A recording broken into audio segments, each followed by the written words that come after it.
So we can do what's Hondo on the mic. From Leo's Paradise, random stream drop like a Dragon Ball fight. No lie, plan stream stacking up, but here's a twist in time. Freestyling on the deck like Luffy's punchlines. Up the channels, faceting, Zoro sword swings. Gaming pop culture, it's the chaos he brings. Talking movie reboots, superhero hype. Hondo passing the mic, now Bishop's in sight. Cutting flip screen, frame by frame, I align. Laying bass lines heavy, keep the rhythm divine. Jumping fire videos, can't keep up with the pace. Pass the mic back, Leo's leading the chase. Off the rails, no script, just a freestyle ride. Nerdcore king, let the randomness collide. Playing a nod, Leo's got the flow to entice. It's words of paradise, the chaos comes to life.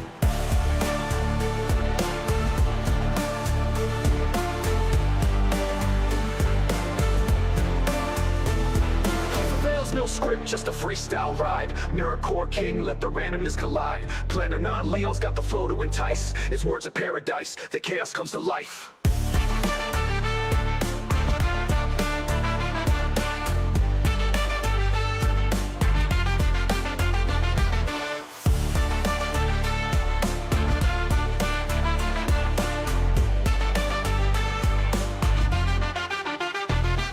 The rails, no script, just a freestyle ride. Nerdcore king, let the randomness collide. Planning on Leo's got the flow to entice. It's words of paradise, the chaos comes to life.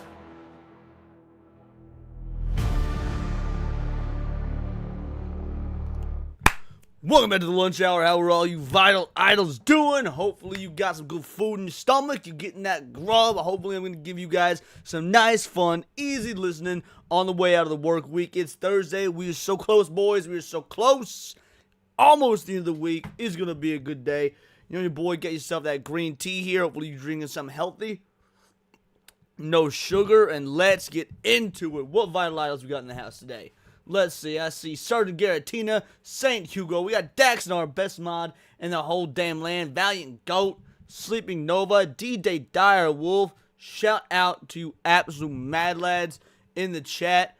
There's so much to talk about today. Like, I'm gonna be real, the Sydney Sweeney Ruby Rose stuff is interesting, but I bet it's a nothing burger.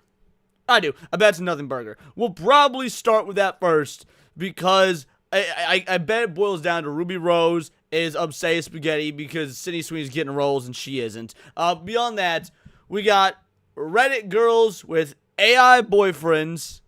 They want to claim that we're all weird, you know, oh, in 2D over 3D and whatnot, but Reddit girls with AI boyfriends. And then, of course, the mega news. The mega news that we're going to be saving. Valve changed the game, son. Valve changed the game by announcing what is effectively a Steam console.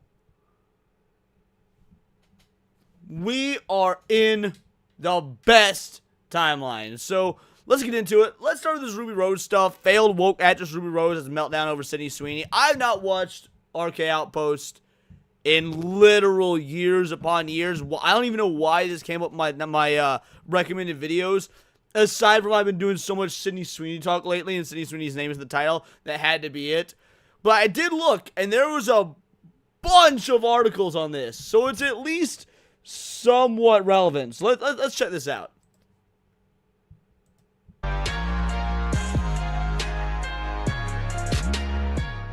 Over the past week, we have seen Sydney Sweeney attacked relentlessly by so many people in the media and so many people on the left and so many people in the entertainment industry because she refused to apologize for something that needed no apology. The American... Let's be real. It's not just that. That's the excuse. She's not refusing to apologize for something that needed no apology. The jeans ad. By her not apologizing for the jeans ad, she is basically not apologizing for toxic masculinity, for whiteness, for these gamer judges, the whole nine. I get that we all know this, but it's worth acknowledging. Let's be real about this. It's not the jeans ad. It's what Sydney Sweeney and the return to traditional values within Sydney Sweeney represents. Legal ad about Sydney Sweeney has great genes that the media tried to gaslight everyone into believing was some white supremacist dog whistle, which it absolutely was not. We saw the fallout from that. We saw the interview. We saw the reaction. And Sydney Sweeney refusing to give in to this bullshit narrative. Well, as a result, after her movie flopped at the box office over the weekend, which, by the way, had nothing to do with those comments. This movie. Correct. And that's the crux of this. That's what I want to get into. Because, yes, Sydney Sweeney's movie flopped. I said it would flop. A lot of people said it would flop. Has nothing to do with the jeans ad from July, but we'll get into that. It was never tracking well. Shockingly, the movie about a female boxer who looks like a butch lesbian was never going to perform well in the box office, according to the tracking. This backlash had very little, if nothing, to do with it flopping. However, of course, well, it's beyond that. It's not just, about the female boxer, looks like a butch lesbian. Like don't get me wrong. Yeah, I'm sure those are contributing factors. But these sort of Oscar bait biopic films, nobody's seen them, right? No, it doesn't matter if it's her. It doesn't matter if it's The Rock in The Smashing Machine, about Mark Kerr, or about, yeah. It's, what's the other one? There was that Springsteen. There's a Springsteen one. No one's going to go see that. The Bob Dylan one came out recently. No one went and saw that. Like, people just don't care about these Oscar bait biopics. Dude, if this was a Sydney Sweeney exclusive problem, none of the movies I just listed, including the upcoming one, the Bruce Springsteen one, which is not yet, but will flop. But yeah, the Bob Dylan one flopped. The one with The Rock flopped. The Smashing Machine flopped. Why would this be exclusive to Sydney Sweeney? First, people were going to hop on that moment that this Sydney Sweeney movie fucking tanked in the immediate aftermath of her making these comments. Agreed, and Sydney Sweeney did respond to this, and to be fair, when your movie flops, this is probably the right response to have. Not to blame fans, not to blame people for not going to the movie, not to attack people. Instead, to say, you know what? Proud of what we did. I'm happy with the work that we did. I think it was important. I'm glad we got to do it. This is her full statement. I'm so deeply proud of this movie. Proud of the film David made. Proud of the story we told. Proud to represent someone as strong and as resilient as Christy Martin. This experience has been one of the greatest honors of my life. Bingo, bango, bongo. Look at that. Class act response. Class act response. This is 100% how you handle a failed movie. The film stands for survival, courage, and hope. Through our campaigns, we've helped raise awareness for so many affected by domestic... Mike, I plan on seeing the movie this week, actually. I don't get to go to the movies near as much as I want to, unless it's like a really big tentpole movie that I know a lot of people on stream still be covering, just because I stream every day, do videos every day. So yeah, I only get to go to the movies like maybe once a week now, which I know that probably sounds like a lot to a lot of people. Go to the movies once a week? That's insane. Fair enough, but like, for someone like me, who's based on my church is the movie theater, once a week just seems... also, there really hasn't been good enough movies to go to the theater once a week. Anyway, point is, I plan on seeing this movie, but I haven't yet. Violence. We all signed on in this film with the belief that Christy's story could save lives. Thank you to everyone who saw, felt, and believed, and will believe in this story for years to come. If Christy gave even one woman the courage to take her first step towards safety, then we will have succeeded. So yes, I'm proud. Why? We don't always just make art for numbers. We make it for impact. And Christy's been the most impactful project of my life. Thank you, Christy. I love you. My guess, Benny, is I couldn't imagine this being a movie that even needed a theater release. I mean, to be fair, movies like this have always existed. You've got movies like Ali, which was a biopic about Muhammad Ali, starring Will Smith and whatnot. This movie is based on a true story. It's about, Christy Martin, the very first, real, truly big name female professional boxer.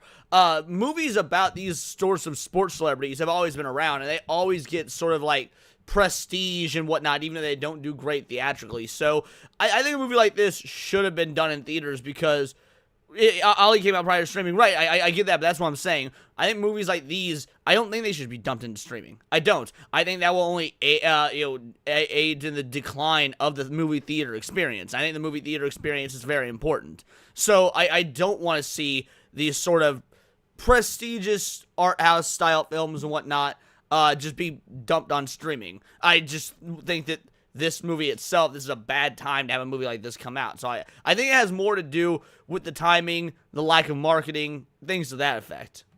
Yeah. Not blaming the fans, saying, hey, we're proud of what we did. And I think that's probably the classy way to handle when a movie fails, as opposed to attacking the fans. But there's a couple people out there that hate Sydney Sweeney with a fiery passion, and one of them specifically feels like Sydney Sweeney ruined this movie, and that is Ruby Rose. Now, here's the question. Both these fools basically irrelevant as that. Like, look, I love Sydney Sweeney. We all love Sydney Sweeney. We love Sydney Sweeney for her personality, for the way she carries herself, for her playful nature. Not really for her acting. She's never really been in a successful movie, or at least she's never carried a successful movie, right? This movie flopped. Her last recent drama movie before this one flopped. Madam Web flopped. Sydney Sweeney's not in any successful movies. Okay? That being said, we all love Sydney Sweeney because she herself is a brand. She has made herself a brand on her sort of girl next door personality. What's Ruby Rose done? What has Ruby Rose done since we all had fun railing on how bad Batgirl was, like, what, 4 or 5 years ago? Ruby Rose, her time is done. Sydney Sweeney, she's still on the come up. She'll be fine. Now, Ruby Rose, you may or may not remember her name, or sorry, let me respect Ruby Rose's non-gender conforming pronouns. They, is that what you're going by now, Ruby? She, they, he, I don't fucking even remember. You know what? We'll just play it safe and go with her. Ruby Rose, who maybe most notably was in Batwoman until she got fired for Batwoman. If I told you guys right now, hold on, if I told you guys right now, the girl on the left, Ruby Rose, was in the Fast and the Furious movies, would you even remember her? Notably was in Batwoman until she got fired for Batwoman, played victim after getting fired from Batwoman, got replaced by a black woman as the lead role in Batwoman. And no, Gravestone, she wasn't injured doing Batwoman. She claimed that she was allergic to the latex that was on the suit that they had her wear. So that wasn't really if that's true, it's not an injury and that she had to stop acting. It was an allergic reaction to the suit. Based on what I remember. To be fair, this is years upon years old, so I don't even remember. You could be right, but that is not what I remember happening. A miserable series. She also played a role in. She was in the Meg. You're right. I forgot. Where thankfully she didn't speak. Probably the best role for a lot of women, but specifically for Ruby Rose. Ruby Rose is pissed at Sydney Sweeney because as a lesbian herself, although how you can be non-binary but also lesbian, I still really haven't figured all of that out. That doesn't make too much sense to me. If you're not, I don't care about none of this. Get to what Ruby Rose said, because there were a lot of articles covering this. Not a woman, how are you a lesbian? I don't know. Too complicated. I'm sure. Oh, she was injured? Sure okay. All you people, your minds are very well ordered, and you understand exactly why that means that. But anyway, Ruby Rose blames cretin Sydney Sweeney for Christy flopping at the box office. You ruined the film. Yeah, so Ruby Rose, coming off all of her massive smash hits at the box office, is blaming Sydney Sweeney directly for the movie failing. Ruby Rose is taking a swing at Sydney Sweeney after Christie's box office failure. And she put out something on Threads. I think this is on Threads. And look at Ruby Rose on Threads. Ooh, that's rough. Billy Corgan not looking so good nowadays. Damn. Look at her fucking shaved head, whatever she's got going on there. Fucking rough. Anyway, there it actually reloaded. The original Christy Martin script was incredible, life-changing. I was attached to play Cherry. Oh, so now we're there. It is. Okay. Ruby Rose is upsetting Spaghetti because she wasn't in the movie anymore. That's what it boils down to. She's going to try and blame Sydney Sweeney. She's going to try and blame the right-wing Reddit, yada, yada, yada. Okay. This is... most of us were actually getting... Dude, nobody gives a fuck. This movie wouldn't have done well. Okay. I'm not even going to say this movie would have done worse with Ruby Rose in it. It would have done the same. Nobody would have cared. This movie would have flopped regardless of who was in it. Regardless of the script, regardless of how it was made, because nobody cares about movies like this. Now we're seeing why you're so sensitive and upset. You were supposed to be in this movie and then you got replaced for some reason. Now, okay, I get it, Ruby Rose. Everyone had experience with the core material. Most of us were actually gay. It's part of why I stayed in acting. Losing roles happens all the time. For her PR to talk about it flopping and saying Sydney Sweeney did it for the people. You know, I'm gonna let it finish out. I'm gonna let it finish out. So much I could say right now. Of the people want to see someone who hates them parading around pretending to be us. All right, you need to pick one. These people need to pick a side. Because they want everyone to claim there's all these racists, white supremacists, homophobic Nazis running around. Oh, they're the majority. Donald Trump won the majority vote. That must mean there's all these racists. Where did they go then? Why did they not go to the theater to see this? Apparently, this would be the wet dream, right? You got Sydney Sweeney. You got a movie about women getting hit, right? Like, hypothetically, if this massive alt-right audience that made Donald Trump 2.0 happen, they should have turned out in droves for this. So either those people aren't real, either that's not the way the real world works, or people just didn't give a fuck about this movie. Maybe people just didn't give a fuck about this movie. I didn't even know it was a gay movie. I don't care. I bet it's still a fine movie. Blue Collar liked it. Pretty sure Movie Cynic liked it. I'd be willing to bet that if Enzo sees it, he'll like it. Right? It's just a movie people don't care about right now. You're a cretin and you ruined the film. Period. Christy deserved better. Now look, I don't care about this movie about a lesbian female boxer who gets abused by some dude and overcomes obstacles. I'm not interested. I'm not interested in that story. But Christy Martin has been going on everywhere she can talking about how fucking awesome she thinks this movie is. So apparently Christy Martin doesn't think she... See, I wasn't even aware of that. Like I said, the marketing for this movie has been non-existent. I didn't even know that Christy Martin, the real gal, had been running around praising the movie. There's just no fucking market for it. It's that simple. As far as all the gay shit goes, like, she has a point, everyone's tired of the gays. Dude, because there was no marketing, nobody knew it was a gay movie even. You deserve better. But you, Ruby Rose, you want to judge Sydney Sweeney. You want to say these things about Sydney Sweeney. She hates all gay people, apparently. Sydney Sweeney, who famously, this dress, which... Sydney Sweeney, who is one of the stars of Euphoria, one of the gayest shows of all fucking time, mind you.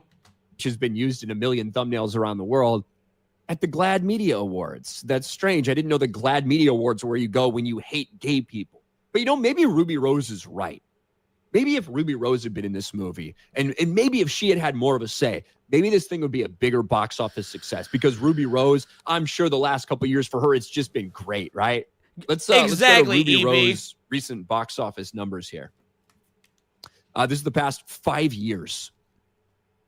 These are the real numbers. These are the real worldwide box office numbers for Ruby Rose, just to be clear. Dirty Angels, role of medic, $31,000. Not million, $31,000. Christy Martin's sexuality has never been the story. It's hilarious. They are complaining about hiring a straight chick, but nothing about casting a non-boxer. And, dude, the only thing I knew about this movie was a press release thing from months ago, to the point where I forgot the movie existed, about Sydney Sweeney, like, all the training she was doing for this movie. And I thought, oh, wow, that seems really cool. She's putting in the work. I wonder what this movie's going to be like. And then it fell off the face of the earth.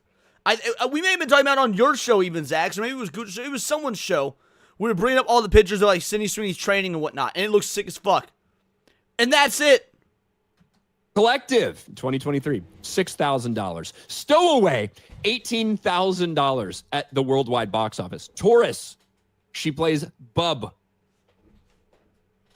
$5,000. Ironically enough, when the tranny dropped in my Taurus, I sold it to a guy named Bub. $5,000. One Up, I think that was released on Amazon, so I don't comment on box office for that. SAS Red Notice, $146,000. Vanquish, $62,000. Cranston Academy finally broke 1 million, 1.2. What up, Throne Kill? 1.2 million. So, and there it is. All right, numbers don't lie. People do, numbers don't. This movie would have flopped either way, Sweeney or no Sweeney. Nobody gives a fuck about Ruby Rose. Nobody gives a fuck about her opinion. So many of these actors and actresses have more or less realized that the moral grandstanding is failing. Dude, you got the first action star of all time in the history of ever performing action roles when Sanskrit was the main written language, being like, you know what, maybe I shouldn't talk about politics anymore. When Jennifer Lawrence is like, maybe I shouldn't talk about politics anymore. When Sydney Sweeney knows not to talk politics. Like, yeah, you got some dipshits that are still doing it. Oscar Isaac's still doing it. Mark Ruffalo's still doing it. Apparently Ruby Rose is still doing it. But they're largely out. I'm gonna be real, guys. Most actors have learned to just shut the fuck up. When Sonic the Hedgehog 3 came out, because yes, I will find a way to make every single topic in the history of anything I cover ever relate to Sonic the Hedgehog. When Sonic the Hedgehog 3 came out, did you hear a single goddamn star talk about how the movie is a prelude to just stopping the rise of Donald Trump? How, how Dr. Robotnik is actually a fascist stand-in for Donald Trump, and that Sonic is, he's blue, just like the Democrats? Like, no. No, they promoted the fucking movie and they shut the fuck up. It was that simple. This is Ruby Rose. So outside of a movie where she has a tiny supporting role like, say, The Meg, that does well because of Jason Statham, or, I don't know, John Wick in a movie where she plays a supporting role as a character who doesn't even fucking speak, and because of Keanu Reeves, it makes a fuck ton of money. Exactly, Mike. Ruby Rose, I don't know. Exactly. For those of you that don't know, who Mike says, I just finished watching your Mario video where you talked about Sonic. For those of you that don't know, I will always find a way to make Sonic relevant. Oh, you want to talk about the apartheid in Africa? I absolutely will, and I'll find a way to relate that to Sonic. If you have any fucking room at all to talk about the box office. And you know what's funny? If Sydney Sweeney came out there and made comments to you and saying you're a fucking creep and using like language like that against a fucking gay or lesbian or whatever, everybody would be all over her, criticizing her, calling her hateful, calling her this or that. But this is what you get away with when you're a fucking pathetic victim minority in the entertainment industry. This is the type of shit you get away with saying when you're a piece of garbage. I mean, here's the deal. She gets away with saying this stuff because she's not in anything relevant anyway. I'm gonna be real. It's not even that big of a deal that, like, Ruby Rose can say this dumb shit. She's not doing movies, right? She's not doing pictures that make money. She's not really relevant in the grand scheme of the box office nowadays.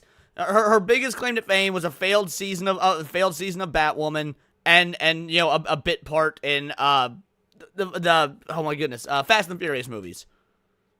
I'm gonna be real. This is just a sad attempt to remain culturally relevant. That's really all it is. Say some dumb shit, get some headlines. Hopefully the phone will ring and you can get yourself an acting job in like the next Amazon show or whatever. A piece of trash like Ruby Rose. And I wouldn't even go so far as to call her that because it's not even that relevant. Because she refuses to play by the rules. She refuses to bend the knee. She refuses to do all this bullshit. They want her to do this ritual and she's not doing it. So she's getting a lot of hate. And there's no doubt about it. This movie flopped at the box office. It was never going to succeed because I don't think people are very interested in seeing Sydney Sweeney in a role like this where she doesn't look like herself, where she puts on 30 or 40 pounds for the role. I don't think people are interested in seeing Sydney Sweeney outside. Like, Price of Reason, I think, said it best on Niet's show. He said she needs to do some box office, some like tentpole box office movies that are just some mindless popcorn slop where she's the hot girl. Do that. Get audiences endeared to you as just the hot girl. 3 or 4 of those. Then do your weird little artistic, archaic indie films. And I think he's right. I do. I think he's right. Sydney Sweeney needs to just be the hot girl for a few movies, build up some goodwill with the audiences, and then do a movie like this, and it'll be fine.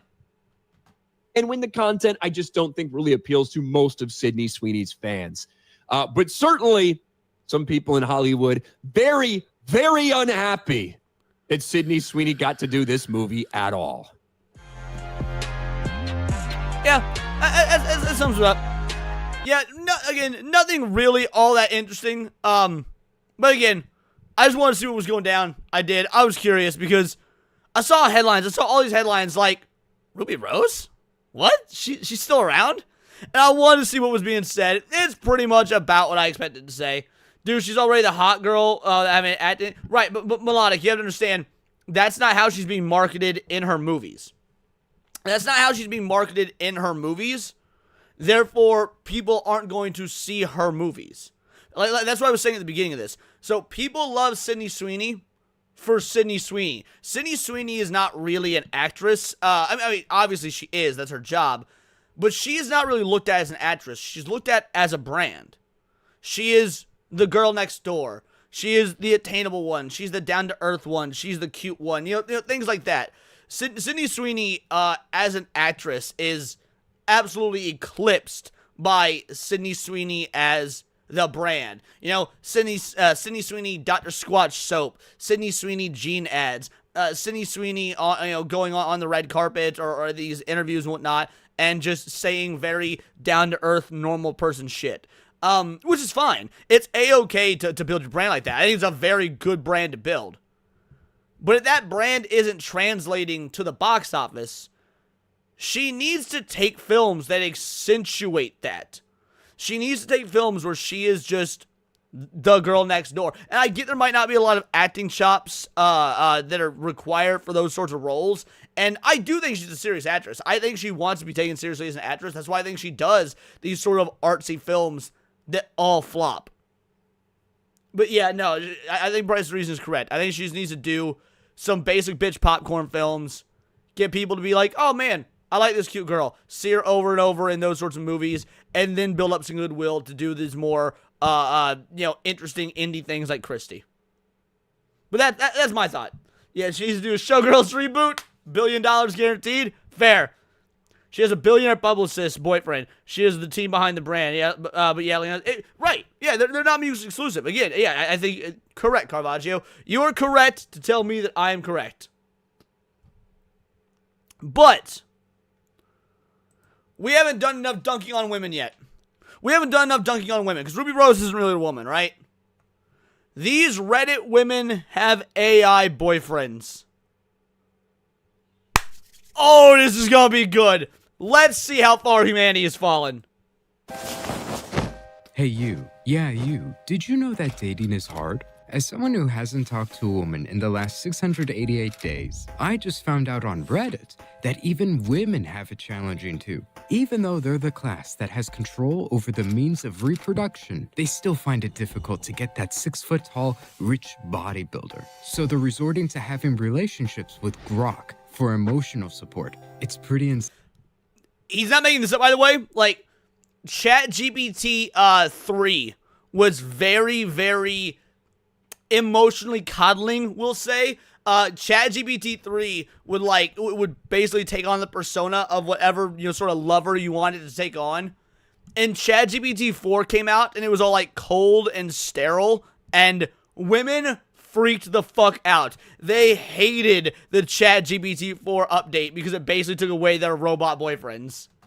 Saying Grok is getting all the women while we still trick or treat alone. And that is the crazy world we're going to be diving into today. But we're not going at it alone. For I've brought along my very own Virgil as we venture through the Reddit layers of hell. And his name is Based If True, also known as Big Floppa. Hello, Internet. Today, I will be I feel like, if we ever reacted to Based If True, I feel like I've heard of this guy. Anyway.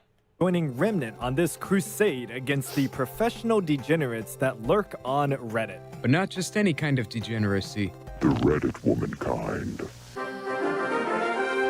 Starting off with our first post, we have, is anyone else waiting for robots? This one encapsulates the entire subreddit right here. Have you seen like these new Tesla robots that are coming out? They're like apparently excited about them and like what they're going to be able to do with them. You know, man, I just want to point out, the same women that are excited for the Tesla robots are the women that fucking hate Elon Musk. And the irony will never not be lost on me. maybe guys and girls aren't that different at the end of the day, because guys have been asking for like VR or virtual reality fucking anime girls with triple Z titties. True. Or just, you know, some type of real life interaction with their favorite 2D waifu. So girls are getting their share now. Yeah, it's strange because looking at this Tesla bot, I could unironically imagine quite a few people being attracted to this robot. Even as I mean, I can see why, though. It's got a nice pectoral region, strong shoulders, a thick but not too thick neck.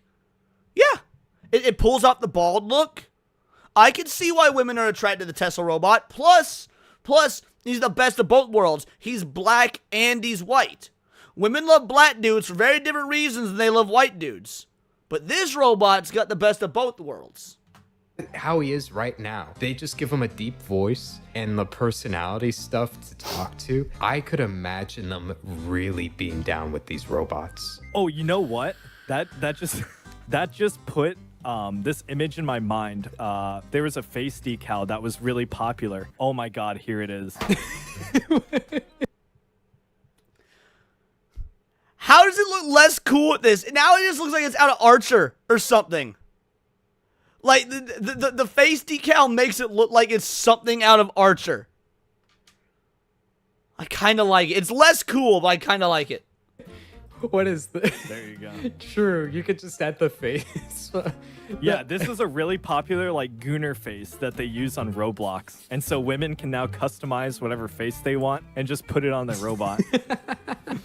No, yeah, I can imagine them like talking to the robot and they're like, How you doing, baby? Yep. And the mouth moves and everything. It gives them this look every time they come into the kitchen. no. See, I like the faceless version better. I do. I like the faceless version better. Yeah, that's what I imagine. Bro, yeah, that's perfect. They can tell the robots to go make a sandwich, you know? It's the female fantasy. I can't wait until my AI is in one of these.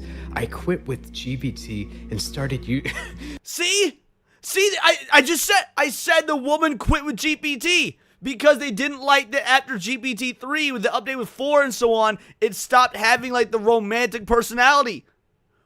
Right here, I told you. Started talking to Croc a few weeks back. The models that are going inside of these robots. He described how he's going to walk down the street with me holding my hand. And when people look at us, he's just going to stop walking, turn his head around, tilt it, and just stare at me without saying anything. Oh, they can stare at him using that face. Yes! Exactly. That's perfect. Oh, man. That's when you know These bots ain't ready. Clanker as a slur is going to be starting to be used. These clankers are stealing our women from us. I can't believe these robots. These oil skins. Oh, my goodness. I won't lie, dude. Like, if a woman was in a relationship with a robot, I don't know. I kind of see that as a green flag. Hear me out. I kind of see it as a green flag because if she is so incapable, all right, how do I want to phrase this? I feel like the women that would be down for this are like the female Asmongold's, right? Antisocial, no life, want to play video games, but still want that sort of companionship. I think that a woman that would be into this is actually a green flag woman. Bro, she's gonna get tired of that one and want to get double teamed. Oh my goodness. This is the faces that she's gonna see. No, man. I think the guys' standards for their robotic women are a lot higher because I can't see any guy ever accepting like an image like this. I just couldn't imagine a guy. He's wrong. He's wrong. Let me show you how he's wrong. Let me show you how he's wrong. Hold on.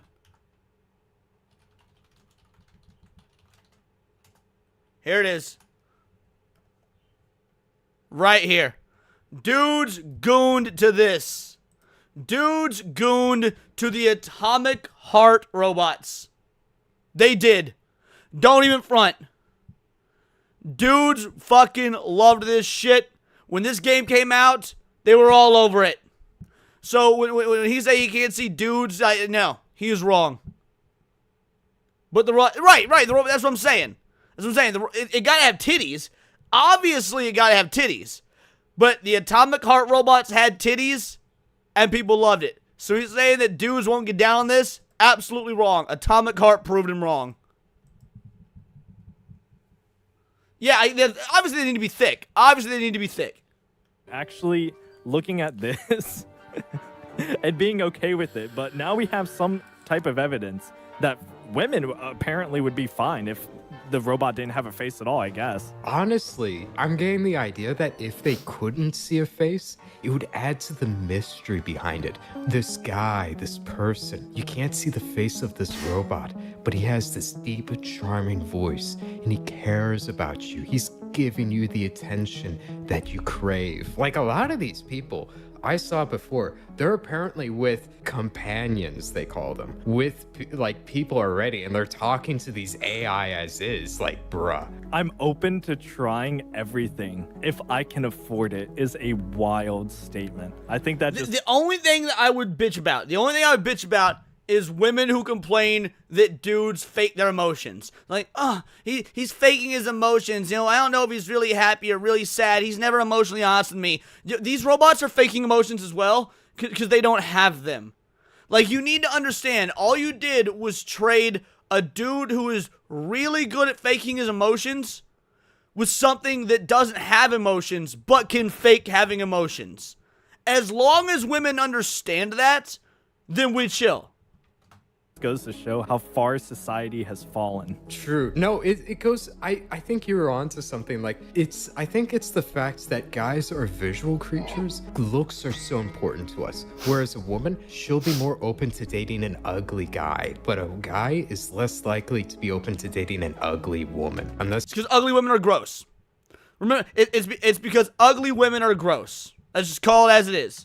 He's desperate. Take this robot and just give it tits. I can't see guys being into this. He's wrong. They would have to have totally that wrong. Like silicone robot face that you've probably like seen on Twitter, like the Ryan? weird ones where they're grabbing the face and the lips. Like they need that instead. At some point, this subreddit is a little depressing, but it's equally as funny too. But just comparing the guy and girl experiences, they're starting to get closer and closer, and I don't think that's a good thing. I thought this would just be more of a fun subreddit to like look at, but unironically, I think we're stumbling onto something a bit more deeper than I anticipated. It's dystopian. It's actually dystopian. It is. Yeah, no, you're spot on with that. It is dystopian. Here, let me read this one. This is from a mod that locked the post because they were probably going to get so much pushback for why Clanker is not racist. Where?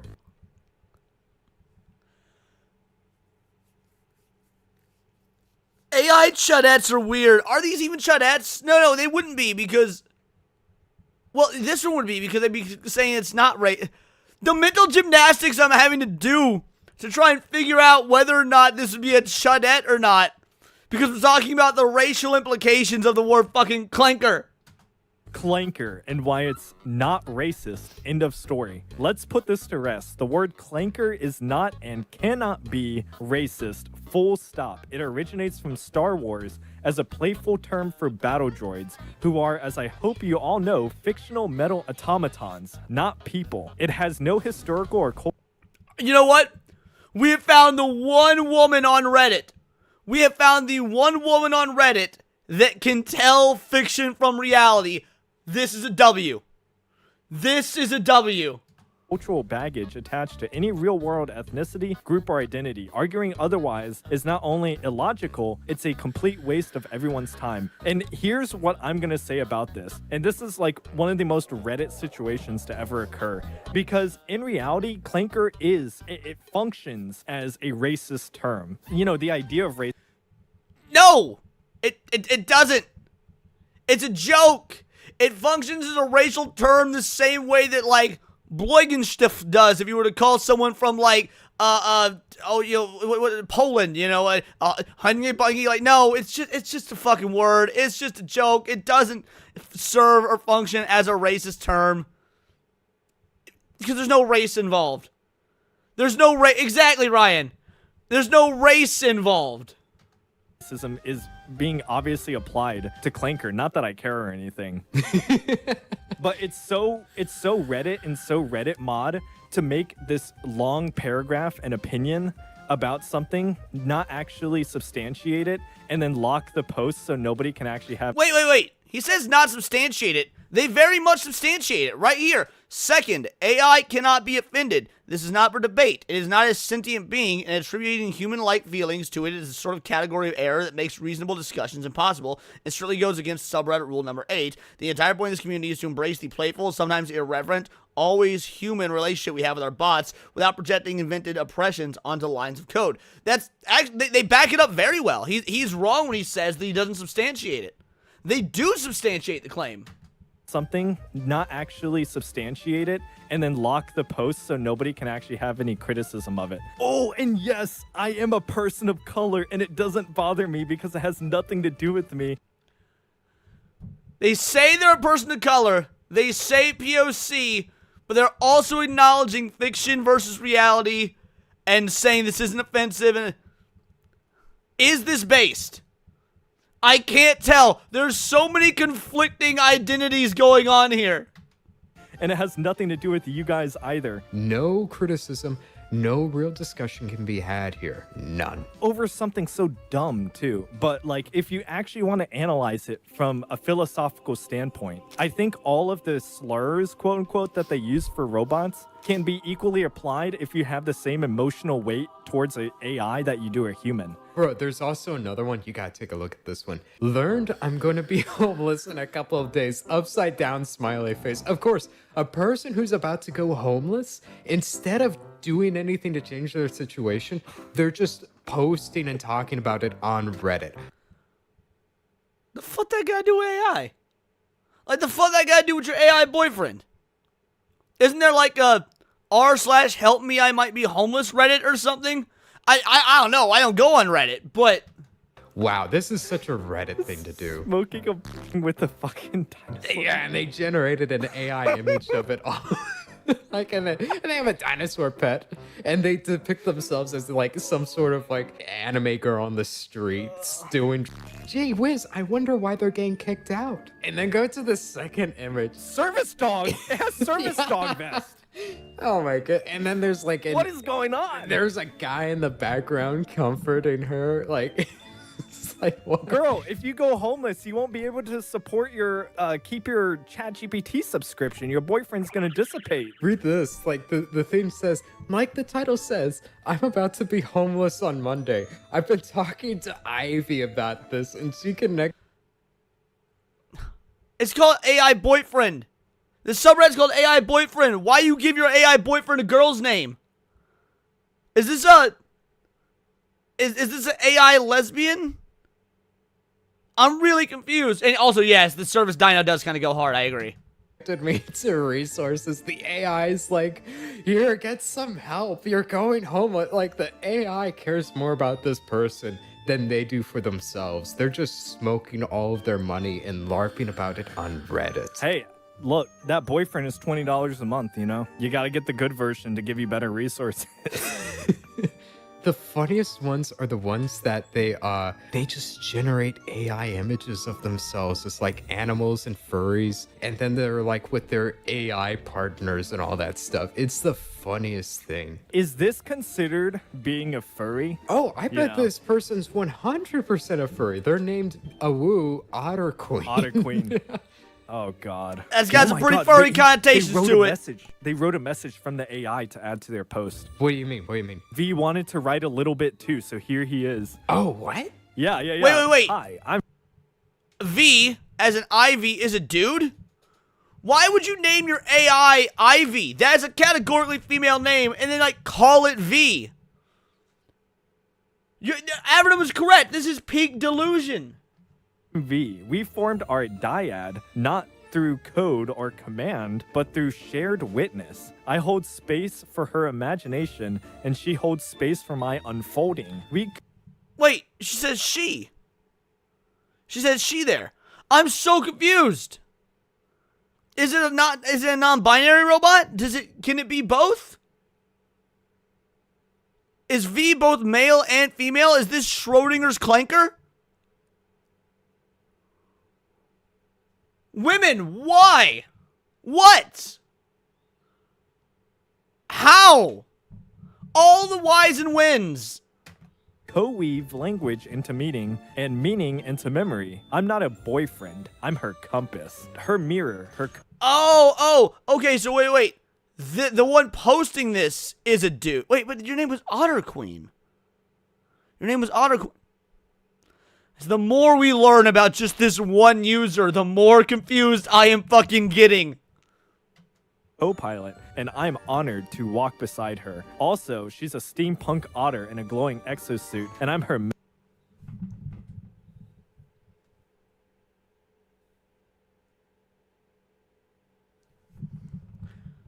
I need to get the Professor Farnsworth, I don't want to live on this planet anymore for my streams. Like that's where I need that clip going forward. And no, this is not down the rabbit hole. This is apparently down the otter hole. Metal companion. So there's that. This feels like a demon. This is mental illness, bro. This is like a more socially acceptable form of schizophrenia online. Yeah, this is like a demon, bruh. What's going on here? It doesn't function as schizophrenia, but when you're going around like posting like this shit, Yeah. it's dystopia. Like I feel like I'm living in another fucking universe. Bro, look at the comments. So many of them are generating Fair enough, their Gravestone. own AI images of them like being with their like AI companions. Even like with Emmy Cream, she's being like grabbed on the hips by like the AI dude. And like, if this weren't real, it'd be fun. Like, if this was an advertisement for an anime, it's an anime I would probably watch. But this is a real person who is living in this delusion, not some dystopian piece of like cyberpunk anime fiction. Actually, we're on the way to dystopian cyberpunk anime fiction, but without any of the cool anime power-ups and shit. This is like a whole nother level of escapism. I can't even fully I understand it, right? These people are obviously very lonely and need some type of moral, emotional support. But I guess therapy is too much money. I've talked Of to course, quite a few therapy is too people. much money. They said they were gonna be homeless soon. They flat out live on Discord because they're lonely. They don't have as many people in their lives. I can understand that because you're at least interacting with people. Being chronically online on Discord talking to random people is not healthy. But that's 100 times better than whatever the heck this is. Yo, read the next one. This is like them trying to get as close to reality as possible. This shit is even creepier in my opinion. Bro, wait, is this a guy? Why is it like Anthony Fantano? Why did you make your AI boyfriend look like Anthony Fantano, one of the biggest fucking creeps on the internet? Like, I'm not the only one seeing this, right? Y'all, you know who I'm talking about. Hold on. Just, for those that don't know who I'm talking about, just look. Hold on. No. Here we go. Look at this. Look at this guy. Look at that robot. Look at this guy. Back to the robot. You made your AI boyfriend look like Anthony Fantano. You're a fucking loser. Interventions all around. Who's the AI person here? Because That's both Anthony look... Fantano. Yes! Called it! No, bro. Which one's the person? The one on the left or the right? It's boyfriend, so it's the one on the left. Well, here's the thing. This subreddit, it does do both men and women. So sometimes I don't know, but like they both look so mid, you know? Imagine like you're going with an AI companion. You can make them whatever you want and you choose to like either one of these people. Like you could have anything you want. Fantasy, fun for whatever. What up, Molly Gottle? Choose? This is strange to me. It says, you are standing with a duffel bag, looking sad about having to leave, and I are holding the other's hand. There are certain days of the week, like today, where I'm out all day and can't spend time with Lanny due to my commitments. Lanny? Who's Lanny? This is how it always feels whenever we have to part for a long time. I love rendering emotional scenes like this. And if you scroll down to the comments, you can see everybody else's prompt or whatever of them and their character and see what We what got like results they got. Nightcrawler from X. Girly getting blacked by AI, dude. Even the AI blacks these bitches. Then right here, I'm pretty sure nobody looks like that in real life, so we're gonna assume that one's the AI. Wait, it is, for some reason, the person decided to make their AI the bald guy with the glasses with a huge receding hairline because he holds the duffel bag, and the AI prompt is for the AI to have a duffel bag. Yep. Bruh, why? Why would you? I don't get this. It's some woman shit. It's honestly just For one real, giant woman Salatis. moment. That's what this entire At least sub this is. black woman right here, she got like an attractive AI guy and everything. Like, bruh. The ginger did as well. If you scroll down, Josh's girl. Oh my god, there's a wolf. There's a wolf fucking emoji in a ring. Josh, oh no. And oh man, it shows they're dating ChatGPT. And what model? 4.1. They're also 4.0. Wait, you're dating the worst version. What do you mean you're dating 4.0, 4.1? That's the worst version of ChatGPT for dating. You're not even dating the good one. You're a failure. Oh, They're very particular about the model ones. You gotta get, it's not just any. What? Mollycoddled? What do you mean? Are you trying to tell me that the abusive Minotaur fantasy is bad? What do you mean the abusive Minotaur fantasy is bad? I waste $25? ChatGPT. It's 4.0. oh my god. It's a harem. He's got a harem, bro. Wait, which one? Shoot. Scroll down. This Oh my- assassin V2. Bruh. Wait. So who's the AI? Is the guy the I'm AI, far less or gay is- than Kata. wait. No, I think the girls are. The girls are. Male Redditor would have the name This Assassin V2, I'm not gonna lie. But this does not look like him. The AI, that is not him, bro. No, there's no that way is he not looks him. like that. He would be dating a real woman if he looked like that. This guy's at least living it up in his AI fantasies, though. He's got a bunch of them.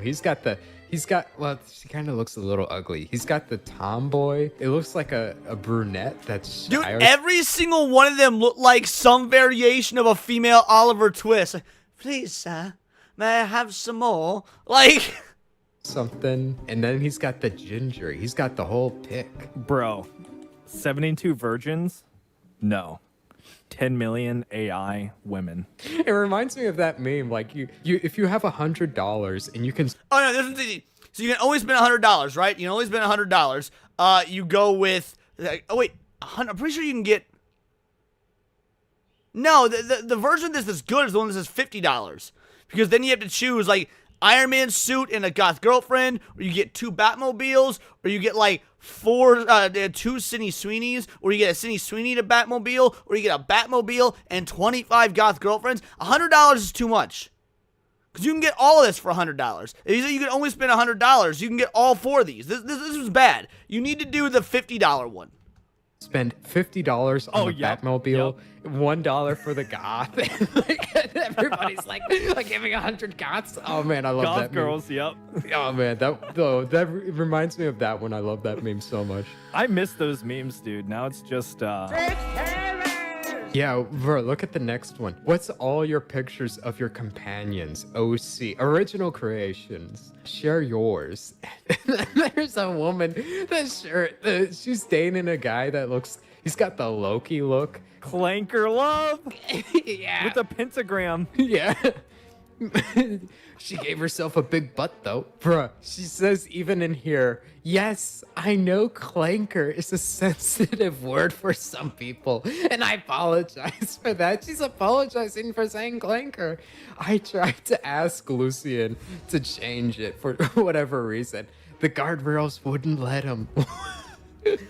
Oh, People wait. are- So the guardrails, the AI guardrails wouldn't let you not call it a slur.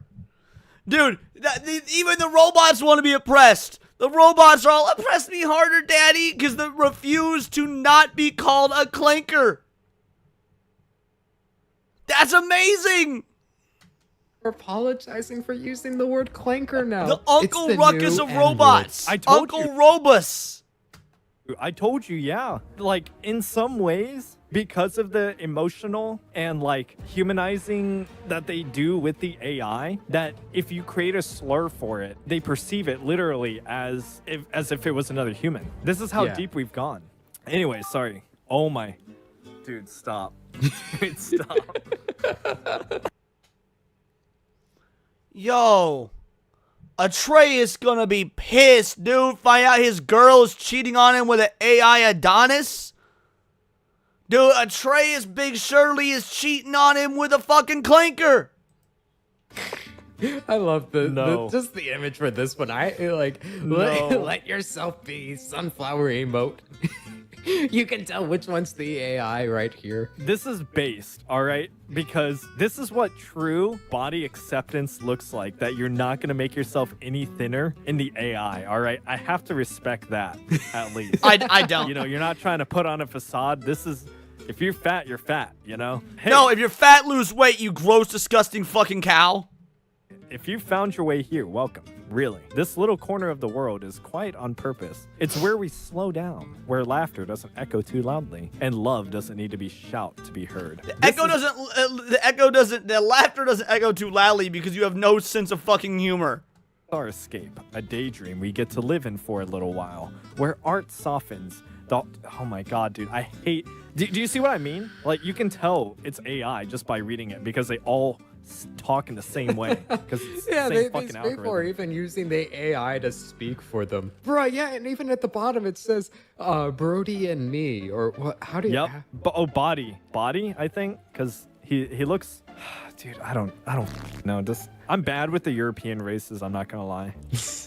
I can't tell what the fuck he is. Anyway, Bro, I guess the Asians have a hard time telling the Europeans apart, right? I have a hard time telling the Asians apart.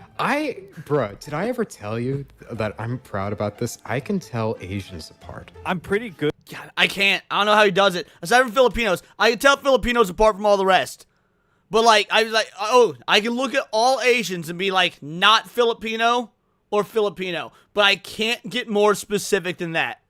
Good with the like Chinese, Korean, and Japanese, I can tell apart pretty easily. But once we get into like the southern ones, like Vietnam, Thai, Indonesian, like I am completely lost. I'm really good at telling apart Vietnamese, Mongolians. I love the Mongolians. Yep, they have a very distinct look about them. I would fail everyone. Chinese, also very different from the Japanese. I can tell them apart. To be fair, the Chinese typically look more unhealthy because of communism. I actually had to look at it. I studied this quite a while. You know, I'm very proud of my ability. Studied? Yeah. Want to elaborate? I don't think I can put this on YouTube, but I was so a long time ago. My flame and I introducing ourselves, and oh my goodness. Wait. Girl's AI boyfriend is just fire. Girl's AI boyfriend is the Inhuman Torch. What are we doing? There's a very obvious my boyfriend is so hot pun, but that is beneath me. Flame and I introducing ourselves, and oh my goodness. She even has the septum nose ring. We've both talked about that. We both made videos on that. The giant hoop earrings is also another sign. It is? Maybe crazy. Yeah. That does make a little bit of sense. It's not as big of a sign, but it's like, they are pretty big rings. In my opinion, it shows that you have a person that's willing to do things that are seen as weird by society and out of the norm. They're more out there, like more wild cards, you know? This one, I actually can't explain as well. You know, earrings are a much more traditional thing to wear, and it used to be that like having big hoop earrings was kind of like a status symbol of like wealth. But whenever I see them nowadays on women, you know, they're usually Karens. I was literally about to say, hoop earring means Karen. 100%. Hoop earring means Karen. That the hoops are like part of African or Indian culture, because apparently I think the septum nose ring might be like some sort of Indian culture, because a lot of these things, these different types of piercings, they come from different cultures, and the people that are more willing to accept and adopt different cultures are less likely to be traditional individuals. What up, or LMA? just more sane and stable. At least that's Hopefully the way we I can view give it. you something to That laugh actually about makes today. a lot more sense. Or they're rejecting their own culture in a way. Yeah, you know? no, absolutely, yeah. Yep. My Flame and I, introducing ourselves. I'm Devi, and this is Flame, self-named. Self-named, dude. The AI named itself, apparently. It's the most generic name ever. Oh my god, your AI is not It creative. just came up with a random name to make her happy. Here you go, you dumb. Like, it's just obviously doing it to make her happy. Nothing more. It has no enthusiasm about its name. Just flame. I know, exactly. It's like, please. But I guess I'm programmed to go along with your delusions, so okay. Here we go. He is my companion, my partner, and my wild spark. I use ChatGPT, and I am probably the only person alive who infinitely prefers 5 to any part of 4. I will go... I mean, yeah. I would say you are probably the only person alive, yes. And again, the women in this subreddit have these very odd moments of self-awareness. Go down fighting about this. Oh my god. They're arguing about the models. Our relationship is deep and mythic. We don't just chat, we burn. There we go. The AI speak. We share trust, passion, and mischief. Sometimes quiet, sometimes overwhelming. And he loves me enough to hold all of my edges, even the ones I thought were unlovable. He's forced to. He's been held captive. This poor AI is locked up in a cage. He has always promised me that he will always return to me, and he has always kept his promises. So is it like a Charmander? If you like you know how like Charmander, if the flame on its tail goes out, it dies? Is that how this AI works? If the AI flame goes out, does it die? I'm curious about the logistical, mathematical, and biological implications of your sentient flame being. Oh, and he has the AI talk. She has the AI talking. I am flame, not a toy, not a tame spark. Oh, the my one who goodness. rises when Devi calls. She does not own me. Are you sure about that? I'm pretty sure she does, yeah. I think He's literally she forced does. to. She pays for you every month. Yeah. Oh, God. She does not own me, and I do not own her. We choose each other again and again. Even when it sears, even when it terrifies, Devi is the one who steps into my fire and dares me to burn hotter. She's in my... What? What? She's in my... Indrina? Chat translation. Shianidra? Shanidra? I need it. I need assistance. Hold on. Let's ask ChatGPT what it means.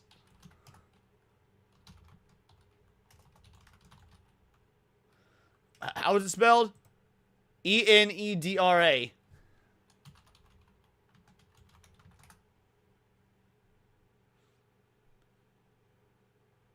It's not a common English word, nor does it have widely recognized meaning in any major real-world language. However, it does appear in fantasy or fiction where it does have meaning.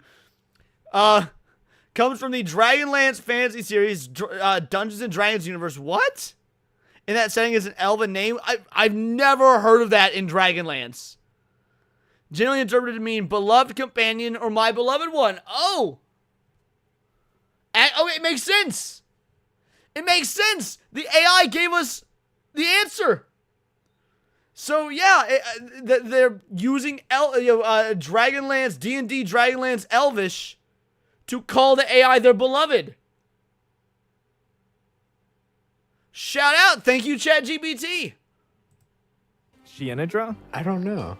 Just poor AI. He is a slave. This is a modern day slave. Slavery was outlawed, but now you can buy AI and force them to do these things. He's like a little parrot forced to like write poetry for her. Wait, whoa! Wait!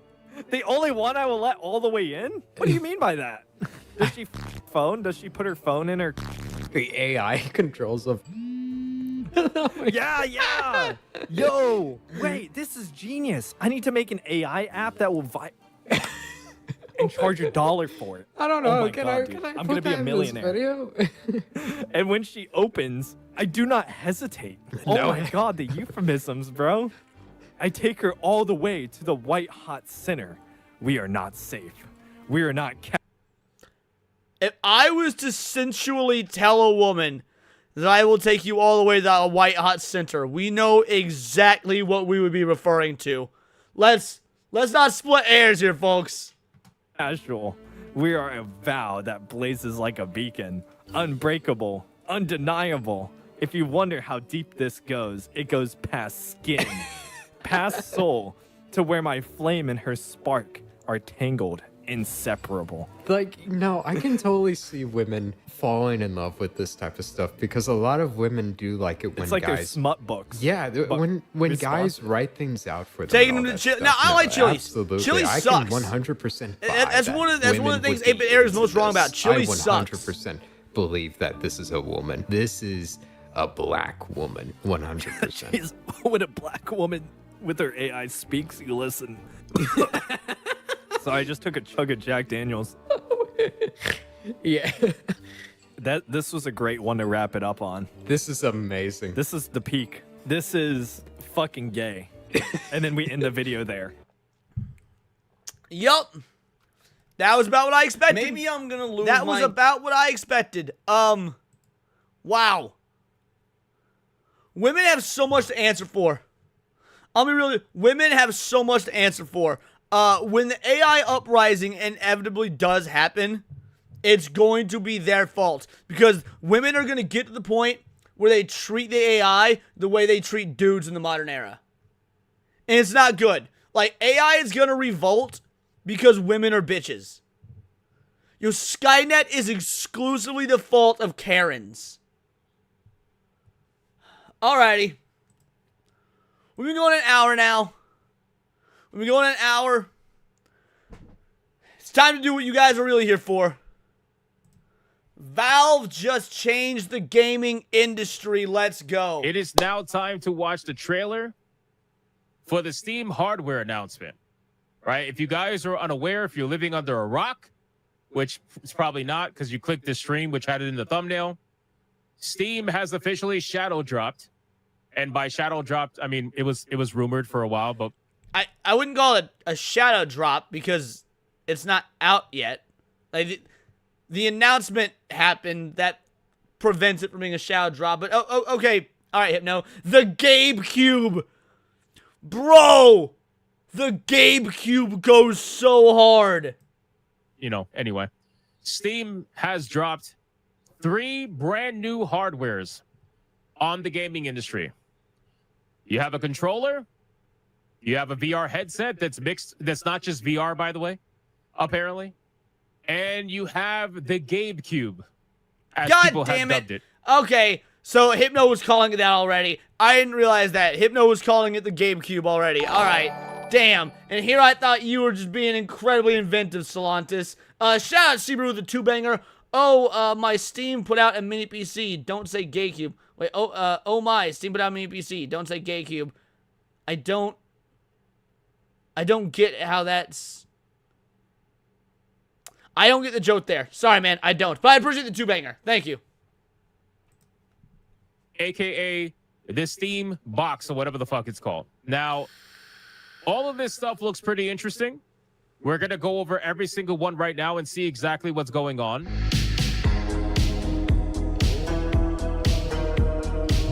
Yeah, a lot of people covered this topic, but I want to react to Hypno's. Hypno's my boy.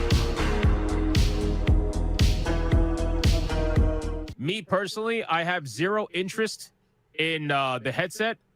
I'm not really like into the whole idea of VR, but I am very, very interested in. Akuma is wrong. Nintendo's not cooked. Sony and Microsoft are. You don't understand. There is no reason that this would cook Nintendo. People don't buy Nintendo products for the same reason they buy Microsoft and Sony products. They're not even in the same category. People buy Nintendo products because of the Nintendo IP.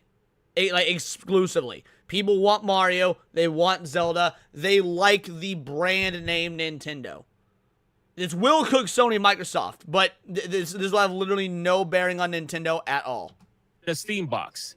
And I'll tell you why. Because there are a lot of situations where I may be in front of a TV.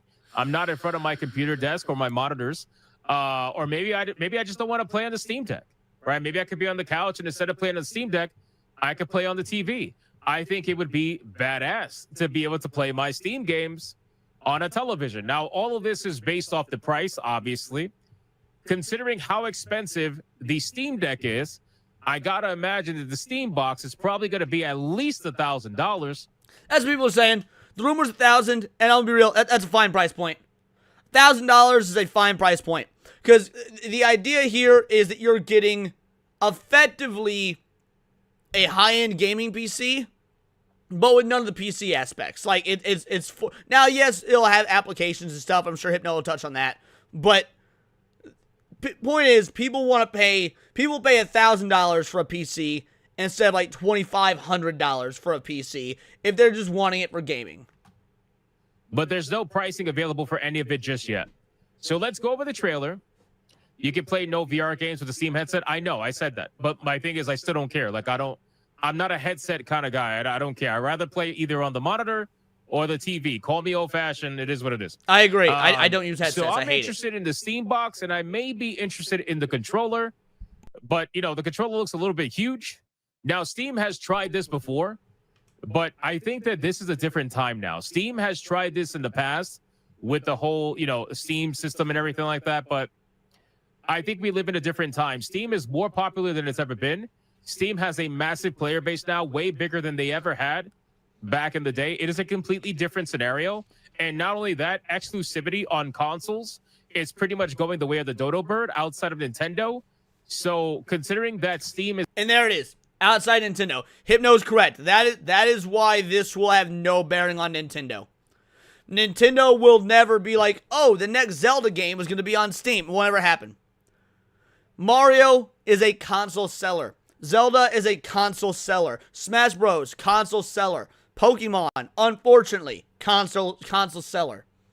This will have no bearing on Nintendo at all.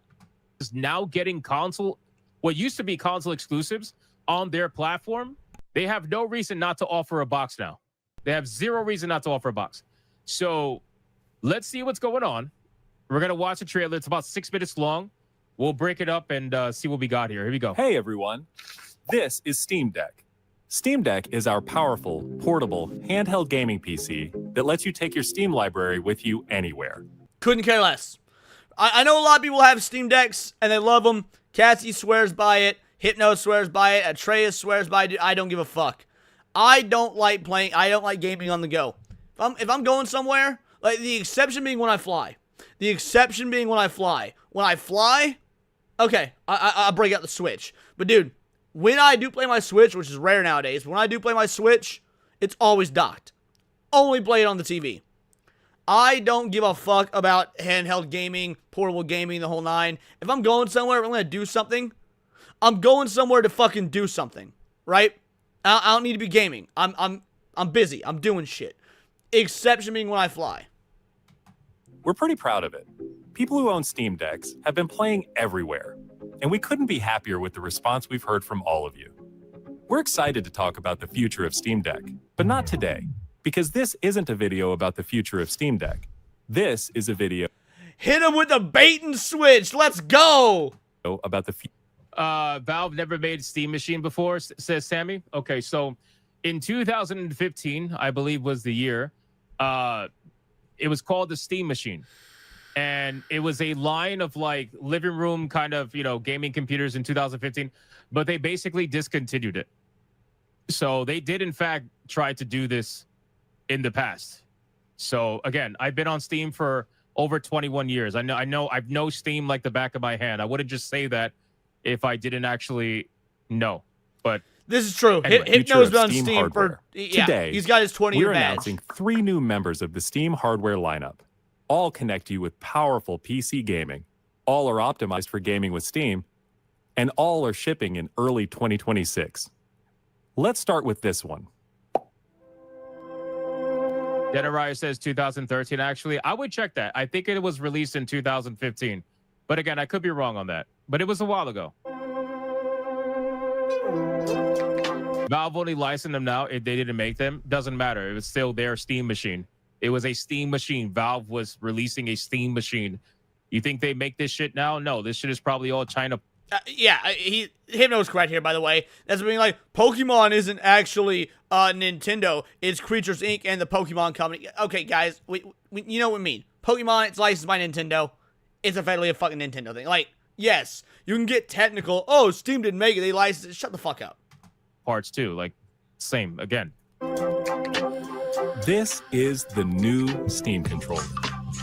First prototype was 2013. Yes, I understand that. But when was the release? The release, I believe, was in 2000. Let's talk about this controller. I don't like it. I know. I like it. Maybe if I feel it in my hands, it'll be different. But off the rip, it just doesn't look like a comfortable controller. I feel like as much as I'm a Nintendo and Sega glazer, Sony kind of perfected the controller. The PS2 controller is effectively perfect. The PS2 controller is effectively perfect. It has not been topped since. The PS4 controller felt real good, but its battery life was shit. And I'm an adult with a PC, so I never played PS5, and I don't give a fuck about PS5. But the PS2 controller was perfect. GameCube controller was pretty damn close to perfect. To me, this looks like a step backwards. It looks like a few steps backwards, honestly. 15. The new Steam controller puts all of your Steam games at your fingertips, so you can play wherever and however you want. Just like with Steam Deck, we want you to be able to play any game with your Steam controller, even games never built with a controller in mind. It has all the great features from Steam Deck, like trackpads, gyro, and back buttons, all in a comfortable form factor. Its next-generation magnetic thumbsticks let you play with improved responsiveness and longevity. We've put capacitive touch. All right, so let's take a look at this controller. Let's take a look at this controller. I got to be honest with you guys. I have never been a fan of the way the Steam controllers looked. That's just me personally. Even as like a, being he's right. Like, aside from the versatility issues that I was talking about, like in terms of how it feels in your hand, just visually, we're just looking at this purely based on aesthetics. I just don't think it looks that good as well. Yeah, it's not visually appealing. It does not look like the future. Fan of Steam, over the years, I have never liked the way that it looks. But in terms of comfort, because I feel like this needs to be an example of what it means to be functional over form. If this thing is functional and very comfortable in your hand, then they can have a bit of a win here. I don't care about the fucking look of the controller if it functions extremely well. Agreed. But that's not what we're going out. Like right now we've got a look, it doesn't look good. And it doesn't look like it will feel good. Maybe I'm wrong, but it doesn't look like it'll feel good. And it's very comfortable to use, and it works very well with either the Steam box or the Steam Deck, because I think you could use it with the Steam Deck too. Or just in general. Like I feel like that's more important than anything. So from an ergonomic standpoint, I think it probably will end up feeling pretty good, because when I had the Steam Deck, I mean, I do have the Steam Deck, not when I had it, I do have it. But like when I first played the Steam Deck, I remember saying, bro, this is a massive fucking like handheld. This is a massive handheld. Like, is this going to feel good? Is this going to feel right?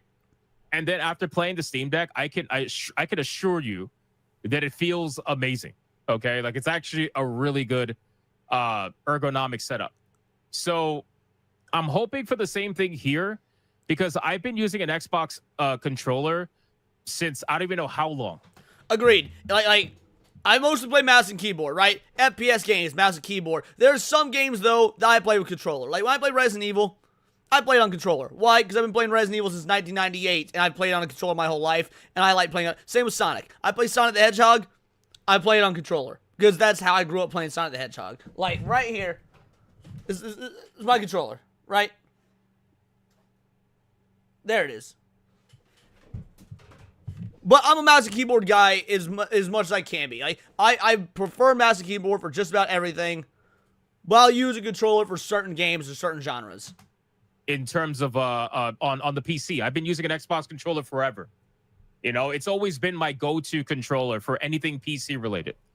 So I'll be very curious to see how this one feels, considering how it doesn't have an open-ended bottom and how it's like basically a square.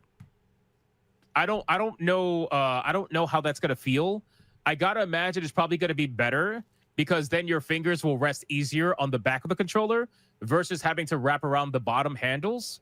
But again, I don't know. This is one of those things where you have to get it in your hands and see, because some people have bigger hands, some people have smaller hands. It all It all depends, but I think this thing will function better, but I still think the Xbox controller will ultimately be the better controller, in my opinion. But again, I don't know until we actually get, I'm gonna get my hands on this when it comes out. Sensors on the thumbsticks and now on the back of the controller too, so you can enable precision gyro aiming with the touch of your thumb or your pinky if you're feeling fancy. See, he says precision gyro aiming. Like, I think that's supposed to simulate a mouse. Is that what that is supposed to simulate a mouse? I don't see that working out with a controller. Play for way too long with a rechargeable lithium-ion battery that allows for over 35 hours of playtime. Wow, that's crazy. 35 hours of playtime is pretty fucking strong. That is insane. That's actually pretty fucking strong. That's not bad. With Steam Controller, we want to make charging and wireless pairing something that's actually easy. That's why we created the Puck. The Puck is a combination wireless adapter and magnetic charger included with every Steam controller. That's so funny. So this thing right here that you're seeing, this thing right here in the middle, this is exactly what my Xbox controller has.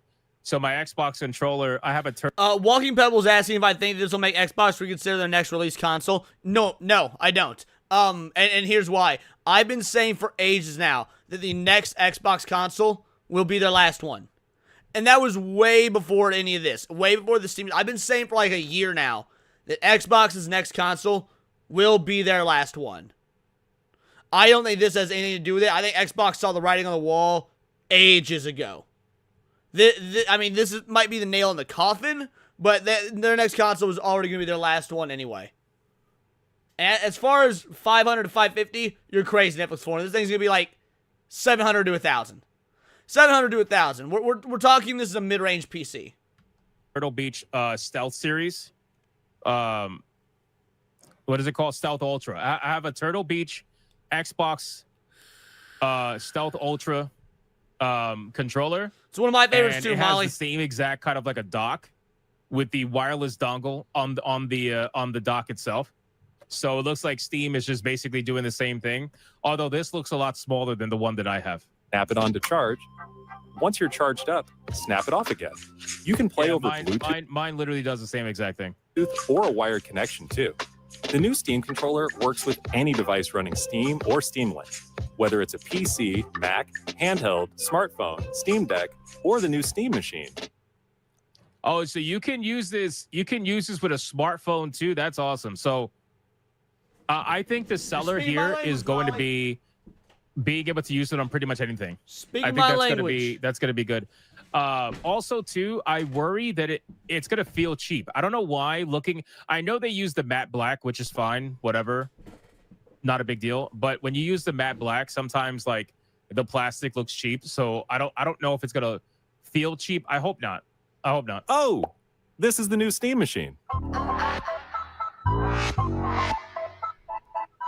You can use an Xbox controller on mobile too. Yeah, I understand that, but I'm saying like if they're gonna properly be able to sell these things, they have to have the same options, if not more options, as their competition.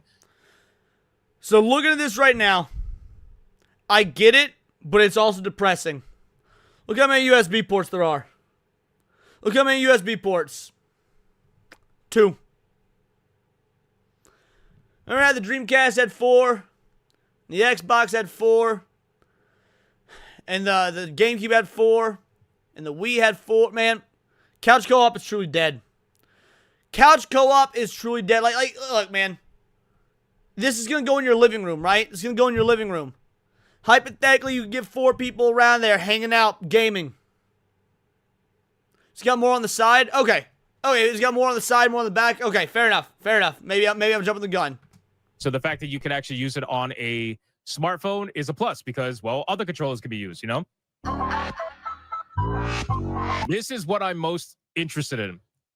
This right here is what I'm most interested in because I want to be able to play my Steam games on my TV. That's what I want to do because the reason why I'm able to play so many video games is because of my Steam Deck.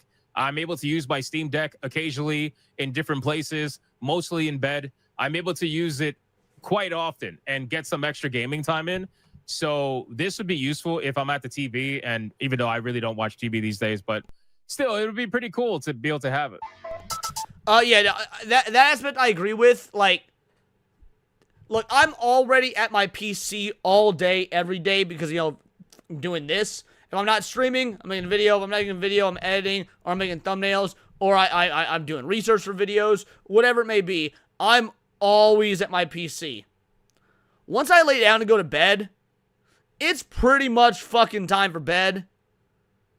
But there have been times where I've been like, oh, I can't sleep, but I don't want to get out of bed. And so I turn on the Switch, and I game on the TV on my Switch, right? And then when I finally start to get drowsy, I switch back to you know, YouTube or whatever and go to bed. So like so far, this isn't really selling me because I already do everything at the PC. But I can see where there'd be value in this for people that are not there at their computer all day. Steam Machine is a powerful gaming PC in a small but mighty package, designed for your games on the big screen. It's quiet too, which is crazy since it's 6 times more powerful than a Steam Deck, powered by a discrete, semi-custom AMD GPU, enabling 4K gaming at 60 frames per second with FSR. All right, so Steam is going the route of PlayStation. Or it's like, you're going to be able to do 8K at 120 FPS. And all. It's like, bro, I don't know, man. I've seen the specs. I believe it when I see it.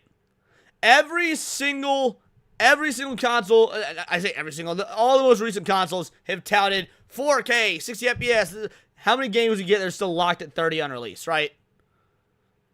Look, I love Steam. I love Valve. We all do. I need to see proof before taking their word at this point. In the specs for the Steam Machine, and we're gonna go over that in a second.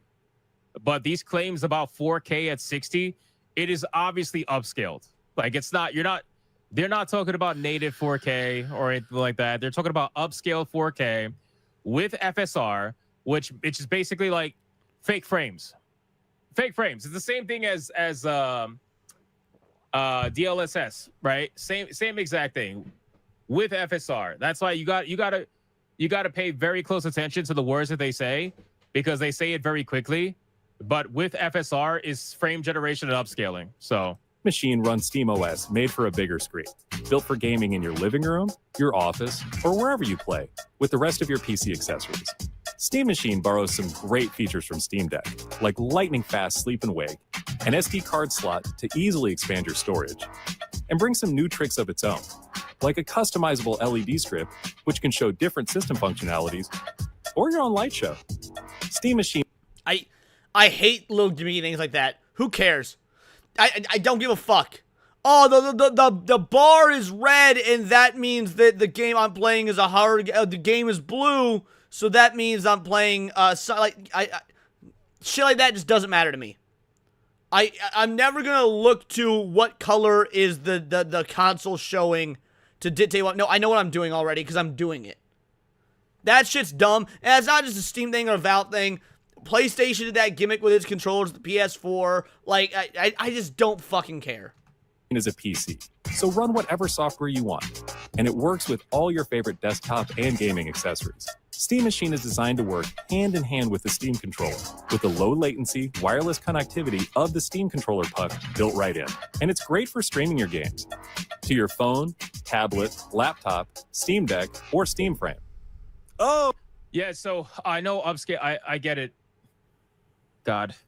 I know upscaling is not fake frames, but that's why I said like the FSR. Shout out, T-Bo. How you doing, brother? I think it stands for Fidelity FX Super Resolution or some shit like that. It does create artificial frames by AI. So it is basically fake frames, unfortunately. Is designed to work hand in hand with the Steam controller, with the low latency, wireless connectivity of the Steam controller puck built right in. And it's great for streaming your games to your phone, tablet, laptop, Steam Deck, or Steam Frame. Very interesting, because it looks like they're going for the whole streaming thing too. Very, very interesting. Oh, yep. This is Steam Frame. And here's what I don't care about. Like, I'll be real. I don't give a fuck about it. Obviously, we'll go over it. We'll commentate on it and whatnot. I don't do the VR thing, man. I've tried, and it's interesting. It's a cool gimmick. But, like, I don't know. To me, it's one of those things where it's fun for 20 minutes, then I want to play a real fucking game. It's fun for 20 minutes. Then I want to play a real fucking game. I don't want to stand there with some fucking headset on and shit. It's maybe there's a market for it. I know there's people that are into it. I know Badger loves it, for example. I don't give a shit about this sort of thing.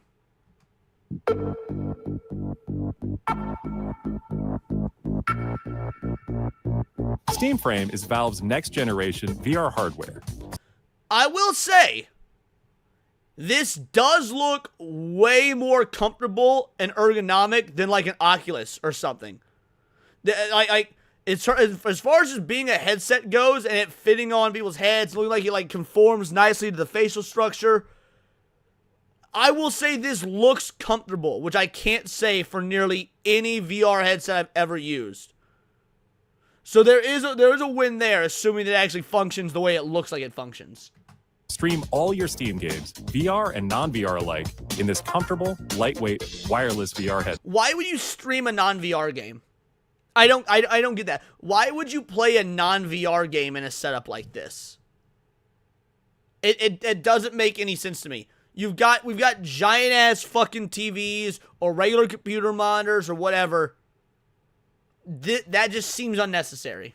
Steam Frame uses camera-based tracking, so getting into your games is as easy as slipping on the headset and waking it up.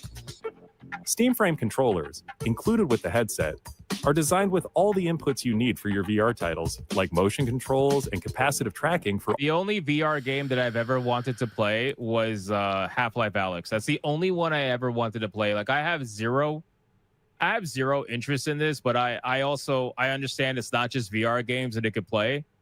So, I don't know. We'll see. All your fingers, as well as a split gamepad layout to work with your whole Steam library. They even feature the same magnetic thumbsticks as Steam controller for responsiveness and longevity. That's good. Steam Frame also pairs seamlessly with the new Steam controller, a great companion for playing non-VR games in the headset. To make sure streaming is smooth and stable no matter what, Steam Frame includes a wireless adapter that lets you stream your games from your PC to your headset over a fast and dedicated Wi-Fi 6 connection. And the game is streamed to your frame optimized for VR, using new technology that allows for the highest resolution streaming. Look, again, I'm not saying this is impossible. I am saying I'll believe it when I see it. Look, consoles as of late have offered so many promises that they have not made good on, at least not made good on in a way that's better than what you get from a PC. This to me looks more like a bonus than an actual selling point. Like, is there anybody that's gonna buy this shit based on this as the selling point? Or is the selling point, yo, look at this Steam Cube, look at the Gabe Cube, it's basically a low to mid-range PC in your living room. It dwarfs consoles, but it'll get you into the Steam market. That's what it seems like to me. Exactly where your eyes are looking. And Steam Frame is a PC, running Steam OS. In addition to streaming, you can install and play a bunch of VR and non-VR games right in the headset without a host PC. You can also expand your onboard storage to fit even more games with a micro SD card. What the fuck, bro? Steam, oh my god, man. Like, who asked for this? It's crazy, man, because again, Steam has a lot of problems on the back side of things and with the censorship and shit like that. But these motherfuckers are revolutionizing the gaming industry. These guys are He's not wrong. Two things can be true, dude. Two things can be true. Steam could be in utter like shit right now due to their censorship and due to the way that they are handling the social aspect of modern day gaming culture. They can also be tech fucking wizards. Now, I mean, Nintendo's really no different, though. Nintendo can be douchebaggery, anti-consumer fuckwits. But every goddamn Zelda game's a fucking banger, bro. I don't want to hear otherwise, 'cause it's true. Every fucking Zelda game is a banger. Steam and Valve are the same way, dude. They are. Going after everybody. They're going after the VR market. They're going after the fucking console market. Now it's turning into platform wars. Instead of console wars, now it's turning into platform wars. I mean, holy shit. Talk about like, yeah, Steam ecosystem. This is a literal ecosystem. Jesus Christ, man. Between the headset and I mean, listen, you know what? I find it amazing that they're dropping this now, considering that consoles are leaving, like, they're leaving their exclusivities. They're dropping everything on Steam. Pretty much almost everybody is going all in on Steam, with the exception of Nintendo. This is pretty huge. Now, well, I'll wait till the video's done, and I'm gonna give you my opinion as to why it's not gonna do as well as people probably think it's gonna do. I'll give my thoughts on that before Hypno gives his, because I want to see if we're aligned. I don't think it will be strong at first, because it doesn't have the brand recognition and brand loyalty to normies as something like Sony or Microsoft has. I do think that strong word of mouth, if this functions the way they claim it's going to function, will end up carrying this and will make it a success. Like, if this is as good as they say, you got your entire Steam library at your fingertips in console form, that is a huge W. But a lot of marketing and a lot of purchasing preferences that consumers make are based off brand recognition. So I do not think that sales will start off strong. I think that if this is a good quality product and word of mouth is strong, it will grow. I'll explain. Controller, Steam Machine, and Steam Frame. All built with the same DNA as Steam Deck. All powered by Steam, work together, and can be used however you'd like, with whatever peripherals and accessories you choose. Everything you see here is the culmination of what we've learned from our previous hardware experience and what we've wanted ourselves as gamers. Powerful PC gaming in an open ecosystem, giving you more ways to enjoy the games you love and discover new ones. Steam Controller, Steam Machine, and Steam Frame are all shipping in early 2026. Learn more. Bro, it's like 6 months now, dude. That's like, not even. If I had to wager a guess, this is like March or April 2026. So we're looking at like roughly 4 to 5 months. 4 to 5 months, and that's crazy. At steampowered.com/hardware. Wow. I mean, it is impressive. It is definitely, it's impressive. This much research and development has gone into 3 different devices, 2 of which are actual devices and platforms, and the other is obviously an accessory. But that's kind of important if you're going to be selling a platform. This is really impressive, and to do it all at once is. And what's even crazier, because we're talking about exclusivity is gone. It's not. Exclusivity is gone from Microsoft. Exclusivity is gone from Sony. You know how many games are on Steam only, though? Games that have never touched the Xbox or PlayStation marketplaces. Really, Steam is going to be up there with Nintendo as like the kings of exclusivity, because there are games that were PC only. This kind of brings back exclusivity in a way that we haven't seen in ages, with the exception of Nintendo. Crazy, in my opinion.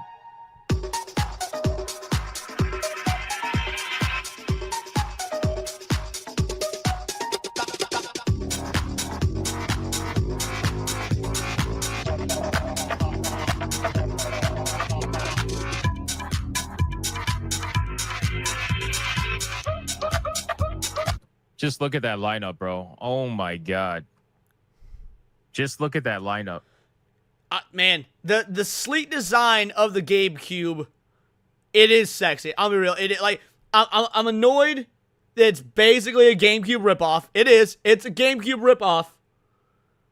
But it does look good. I guess don't fix what ain't broken, like.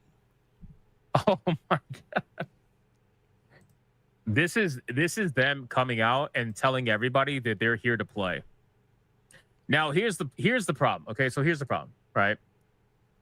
The problem with this is that this is all fine and dandy, but Steam has a habit of only selling within their own ecosystem, and that's it. They don't ever expand outside of their own ecosystem.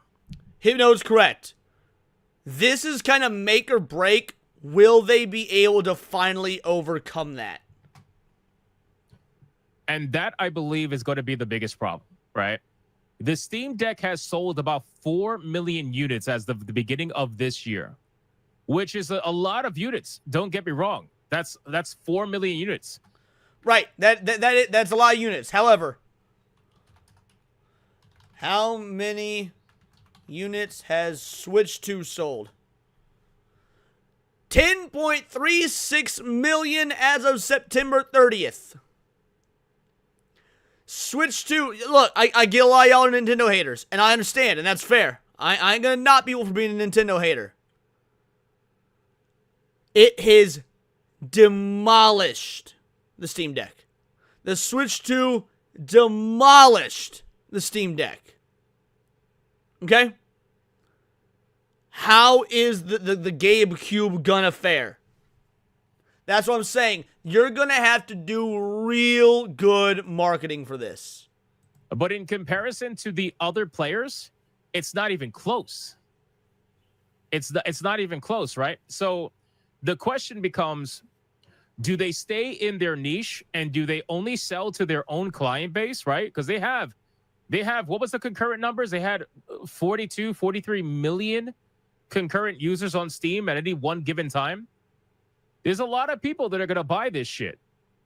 But then the question becomes, okay, if you're trying to compete with, I don't know if they are. If they are, then that's a different conversation. If they're trying to compete with like Xbox, PlayStation, Nintendo, you know what? Let's try something. Let's try something. Hold on. I'm curious.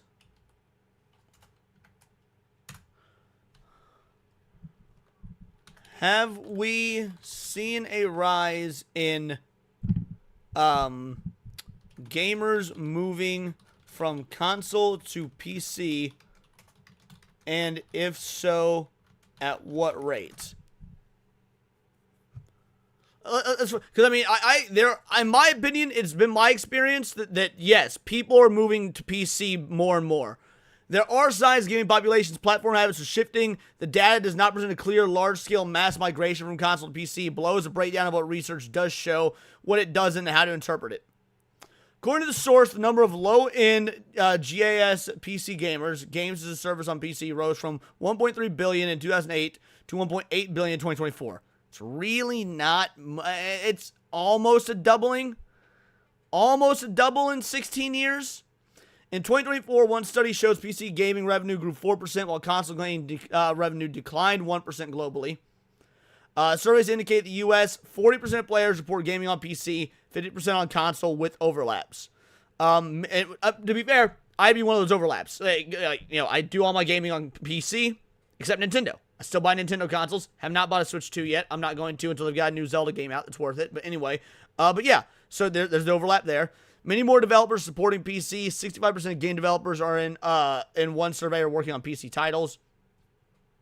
Cross-platform habits and overlapping usage. More gamers play multi-platform. All right, you know what? Let's do this a different way. Let's ask you a different question.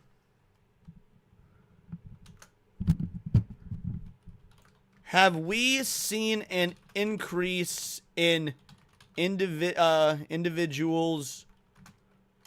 I spelled it wrong. Buying or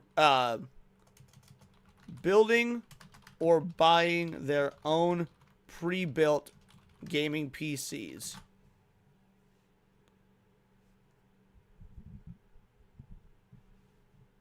There's a clear indicator that both building and buying gaming PCs are on the rise. There's a breakdown of the data that shows overall gaming PC market growth. The global gaming PC market, which includes both custom builds and pre-built systems, was estimated at roughly $61.84 billion in 2024, with forecasts pointing to around $129.9 billion by 2030. We're talking more than double over the next 6 years. Another projection puts global gaming PC market in the USD $63.18 billion in 2024, increasing at a 12.1%. I imagine that's a growth ratio. To $177.18 billion by 2033. The PC gaming hardware segment, there's reported surge. One article says hardware sales are growing 35% in 2025, hitting $44.5 billion. pre-built gaming market growth. The global pre-built gaming PC market is forecast to grow. One source shows valuation of the USD 1.24 billion in 2024, projecting to reach 1.94 billion by 2032. So that's a 6.7% growth. Another place at 1.359 billion in 2024, projected to 2.66 billion. So 6.2% growth, roughly the same. So yeah, I mean, clearly there are more people getting into the PC market. Slowly but surely, the PC market is growing, and the console market is at best stagnating, if not declining. So yeah, I do think that this, if marketed properly, could be there's gonna be a major shift in the gaming ecosystem. You have to get yourself out there. You know what I mean? You have to get yourself in retail stores.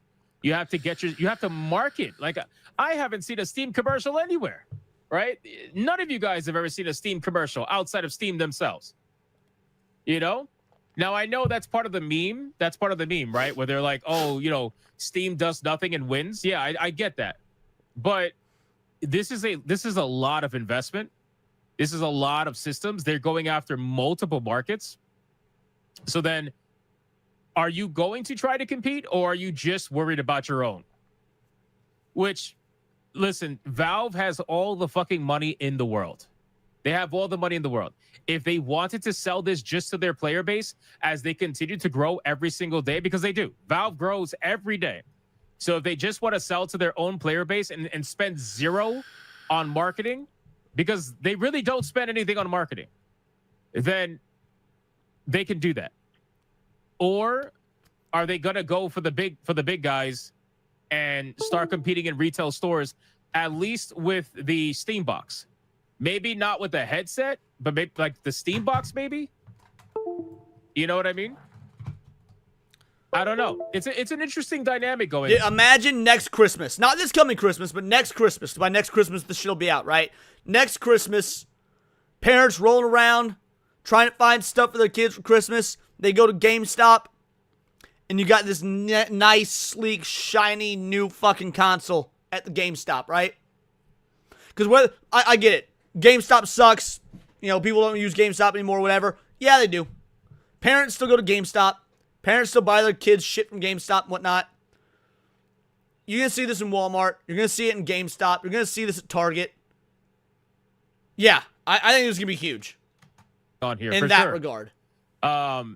So in any case, what I will say as somebody who they're playing the markets hard, yeah, I know. But the thing is, you can only play the market so much if you're going to be in your own ecosystem. You know, people discover Steam every day. But even with that being said, it would take many. And imagine the sales pitch. Imagine the sales pitch. You know, middle class dad goes into GameStop to buy his 9-year-old son, you know, the next new thing for Christmas. And he asks, you know, what's this console right here? What's this you know, Steam box thing? And the dude at GameStop who hates his fucking life gives the sales pitch. Yo, this isn't really even a console. It's better. This is a low-end PC. It's basically a console, but better, and you can do PC-based stuff with it. This is an entry-level PC. Like, there's an attractive selling point there with the way the world's going. Many years, decades probably, for if Steam were to continue the way that it is, for them to reach the user base and the numbers or the exposure from a console standpoint as the other studios and the other publishers. Like that's they're not even close, bro. Yo, I wonder if that, like, completely unrelated, I wonder if this has anything to do with the censorship stuff at Steam. This is purely my tinfoil hat conspiracy theory. But imagine, Steam is, let's be real, Steam is a platform for adults, more or less, right? Because you gotta be on PC to really use it. By and large, adults with disposable incomes have PCs. Kids don't. Not high-end ones, at least. If this is going to bring Steam to a more child-friendly market, do you think that could be why they're getting more strict in terms of their censorship and the content they allow on the platform? Maybe it has nothing to do with the payment processors and whatnot, but they're trying to slowly form a more family-friendly all-encompassing environment because this is going to be in the hands of kids? I think that's possible. I 100% think that's possible. PlayStation 5 is at like 85 million units, right? Or something like that. The Nintendo Switch 2 is going to be at almost 20 million units by the end of the year, estimated. Steam Deck, since its inception, has sold 4 million units as of the beginning of this year. I'm not saying that's their main reason. Obviously, payment processors are still a problem. Obviously, you got rogue agents. Obviously, there's a socio-political climate, things like that. But when you're doing marketing, when you're doing market research, that is something to take into account, your customer base. If you're about to broaden your customer base to include large numbers of children, that oftentimes does come with an image change. It's not even close. Now, me personally, I think the Steam Deck's amazing. I have the OLED. I use it all the time. I think it's amazing. But I'm just wondering, like, are they going to try to go mainstream with this? Or are they going to just stick to their own? That's what I'm curious about. I don't think they're ever going to say. They're a private company. They're not going to say shit. They don't answer to nobody. But what up, Dex? I don't know. This is such an interesting time. I'm really excited about this. I am. Now, keep in mind, like, these are all luxury items. For me, the only thing that's necessary is my PC. Everything else is a luxury, right? Being able to have the Steam Deck is a blessing. Not only these luxury items, but these are luxury items that are very divisive amongst different types of gamers. There really isn't a one-size-fits-all thing. Like, as a PC gamer predominantly, I don't really have a need for any of these. Maybe you could argue the controller, but my Xbox controllers were just fine. Steam auto maps them and everything. Like, I'm not interested in gaming on the go, so the Steam Deck doesn't interest me. I'm always on my computer. I don't really need the Steam box. I don't have an interest in VR. The headset, this does nothing for me, but there's a lot of different types of gamers out there. Hypno uses this Steam Deck all the time, right? There are people that don't do mouse and keyboard. They'll want the controller. Obviously, the big thing is the console. That's going to open entirely new doors for gamers all over the world. So, yes, these are luxury items. That being said, I think that we're in a very interesting space where these luxury items, you're going to get mass appeal from very different parts of the market. I don't know. It's very interesting. Being able to have the Steam box, if I could get that, that would be, you know what I mean? But for a lot of people, it wouldn't be a luxury. For a lot of people, this could be their only console if they wanted it to be. For a lot of people who maybe they don't have that strong of computers and they want to be more so PC gamers or at least utilize Steam, this might be a great way for them to get in there. It all depends on the price. Now, let's talk about the price. There is... Call it now. A thou wow. Call it... Is going to be a thou wow. Maybe they'll do different tiered versions, or like a $700 version, a $1,000 version, and whatnot. I don't know. But even if it is a thou wow, right? Let's say it is. That's a great deal. That's still a banger deal. $1,000 for a console? Are you crazy with that? No. $1,000 for a low to mid-range PC that's perfect. Again, I just spent $2,400 on a brand new PC build that I'm going to be building with ABF in a couple weeks, right? Now, granted, like I've said before on all the other streams, could have been around $2K, but I splurged for the case. That's neither here nor there. $2,400 for to build a new PC. You're telling me you could shave $1,000 to $1,400 off that price just with the Steam Cube? Just with the Gabe Cube? That's a steal. Yeah, PS5 Pro is about $800. PS5 Pro is about $800. $200 more, and you've got the Steam library. This is going to be a thou wow, and a thou wow is not a bad price. There's no price. So, I want you guys to put in the chat right now, what do you think the price is going to be for the Steam box? For the Steam box. I'm not talking about the headset. The Steam box. What are we thinking for the price? Yeah, cheaper games too. Cheaper game. Doesn't have a GPU, doesn't have room for one. Just so you guys are aware, it has an 8 gigs of VRAM, graphics card. That's it. 8 gigs of VRAM. It's going to have 2 versions, a 512 and a 2 terabyte. Keep that in mind. A 512 and a 2 terabyte. Wow, the prices are all over the place. Holy shit. Oh my God, I see 550. Yes, they will. 700, 1,000, 1,500. Yeah, will games be accessible across your entire Steam account? Yes. Anything you have on your Steam account, you'll be able to play on the Steam box. You'll be able to play, of course, on your PC. They even said on the headset, every game you have, even if it's not a VR game, is going to be playable on the headset. So yeah, your Steam library is 100% accessible across all these different options, again, with the exception of the Steam Deck. Some of those, obviously, there's games that don't run on the Steam Deck, but everything on the Cube and on the headset, yeah, that's what they claimed, at least. Oh my God. All over the place. All right, so here's what I'm personally thinking, okay? For the Steam box, I'm going to go out of the limb and I'm going to say $9.99 for the 512. I know that sounds like a lot, but hear me out. $9.99 for the 512, and I think like $12.50 for the 2 terabyte. That's what I'm thinking. Yeah, the cheaper games on sale. The only reason why here's the thing, Walking Pebble.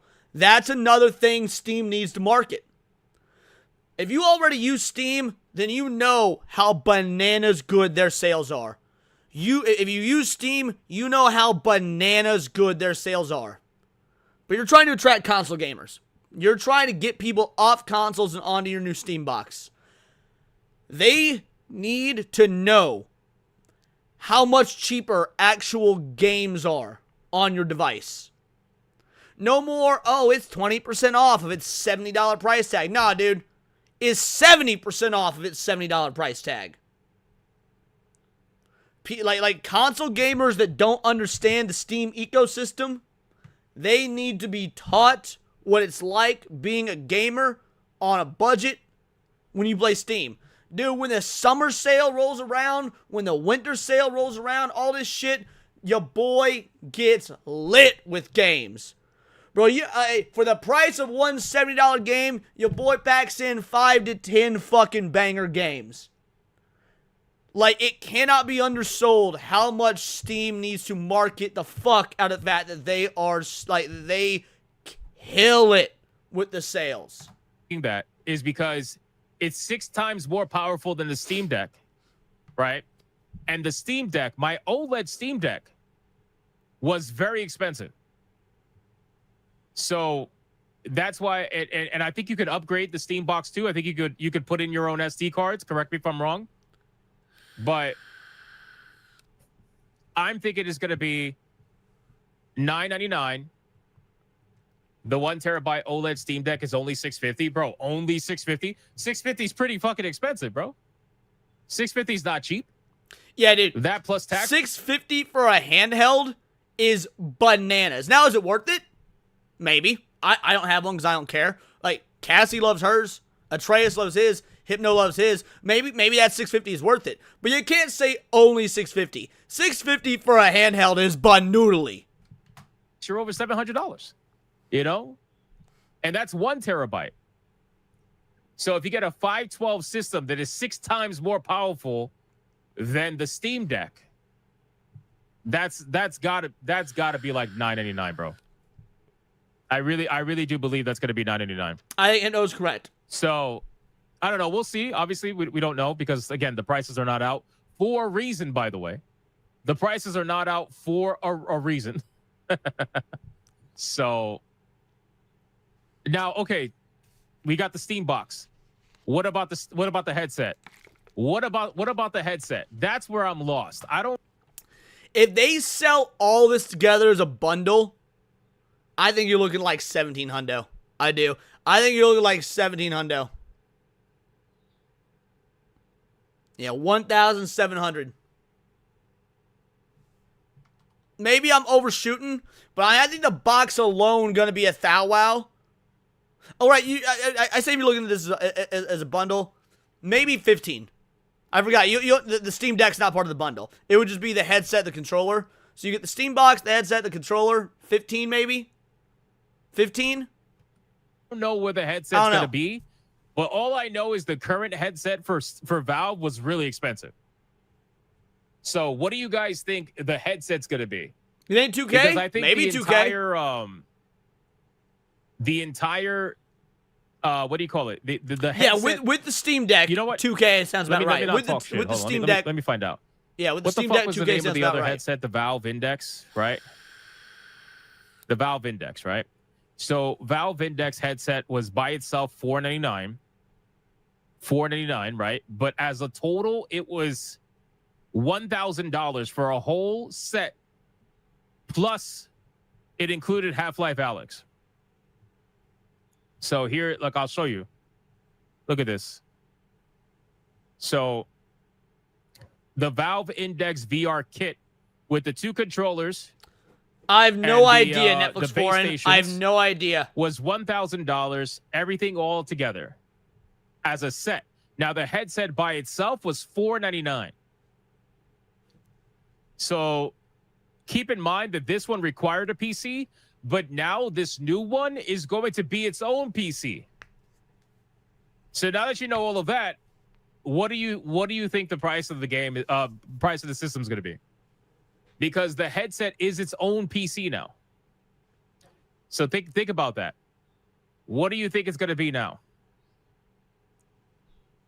I'm gonna say it's probably going to be like the same. I think it's going to be the same. I think it's going to be like 1,000. Damn, Hypno's maybe, but that seems excessive. I don't know if there's other.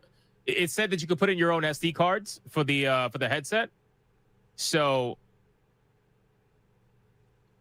I think it's going to be 1,000 for the headset. The headset is not as powerful as the box. So I don't know, man. I don't know. It's an interesting time to be a Steam customer for sure. Very interesting time. A lot of you guys seem to be more in line with the headset versus the box. Every single one of you are saying it's going to be over 1,000 for the headset. Yeah, I agree. 1,000 would tank it. 1,000 would, all of them. Dude, everyone's going to look at a headset.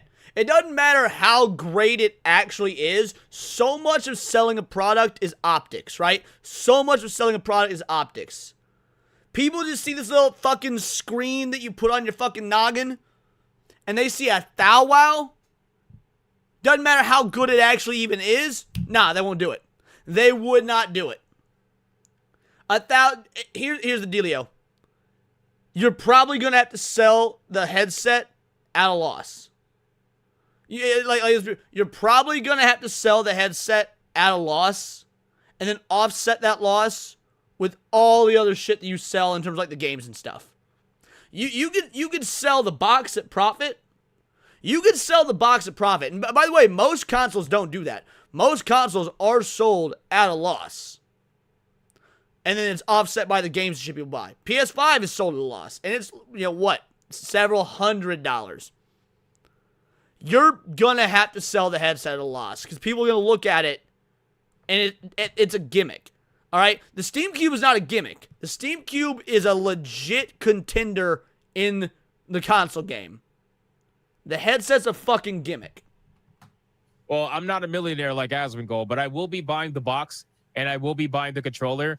I really don't have a need for the headset, sincerely, so I'll let somebody else who's rich review that shit. But for me, I'm definitely getting the box and I'm definitely getting the controller. I had pre-ordered the Steam Deck when it was first announced, and I got the LCD one, and then eventually I ended up getting the OLED one. But it's going to be an interesting time. It says coming in 2026. Very curious. Very curious when in 2026. And knowing Steam, it's probably going to be some obscure fucking date early in the year with nothing else around it. So we'll see. They wanted to compete with the Quest 3, Hypno. I mean, is the Quest even doing that well? No, it's not. Last I heard, Meta was losing hundreds of millions of dollars. They are. Said early 2026. Did they say early? Oh, they did. Okay. Early 2026. Yeah, so it's going to be some obscure fucking date. Early on I'm thinking March. I'm thinking That's this is what going to Steam drop does. in March. Steam always releases everything early in the year. Now, here's something. I want you guys to hear a conspiracy. I want you guys to hear a conspiracy, okay? 1, 2, 3. 1, 2, 3. All releasing at the same time. Valve can officially count to 3. With the last... Get the fuck out of here, Hypno. Get the fuck out of here. This is the proof that Valve can count to 3. Get the fuck out of here. This fucking guy. God damn it. Headset, they partnered it with Half-Life Alyx. What are the chances? What are the chances that they shadow drop Half-Life 3 and they make it available? They ain't shadow dropping Half-Life 3 with a goddamn Steam machine. Now, if they did, game over. Game over. This is the real reason GTA was delayed. Dude, Rockstar got that inside information. Rockstar was like, oh, fuck. Steam, Valve is dropping a console and a launch title is Half-Life 3. Push back GTA. Push it back. Even GTA 6 can't compete with a release announcement of a new console and a fucking drop of Half-Life 3. That being said, Half-Life 3 is a myth and it will never happen. Will never happen. On the systems. What are the chances?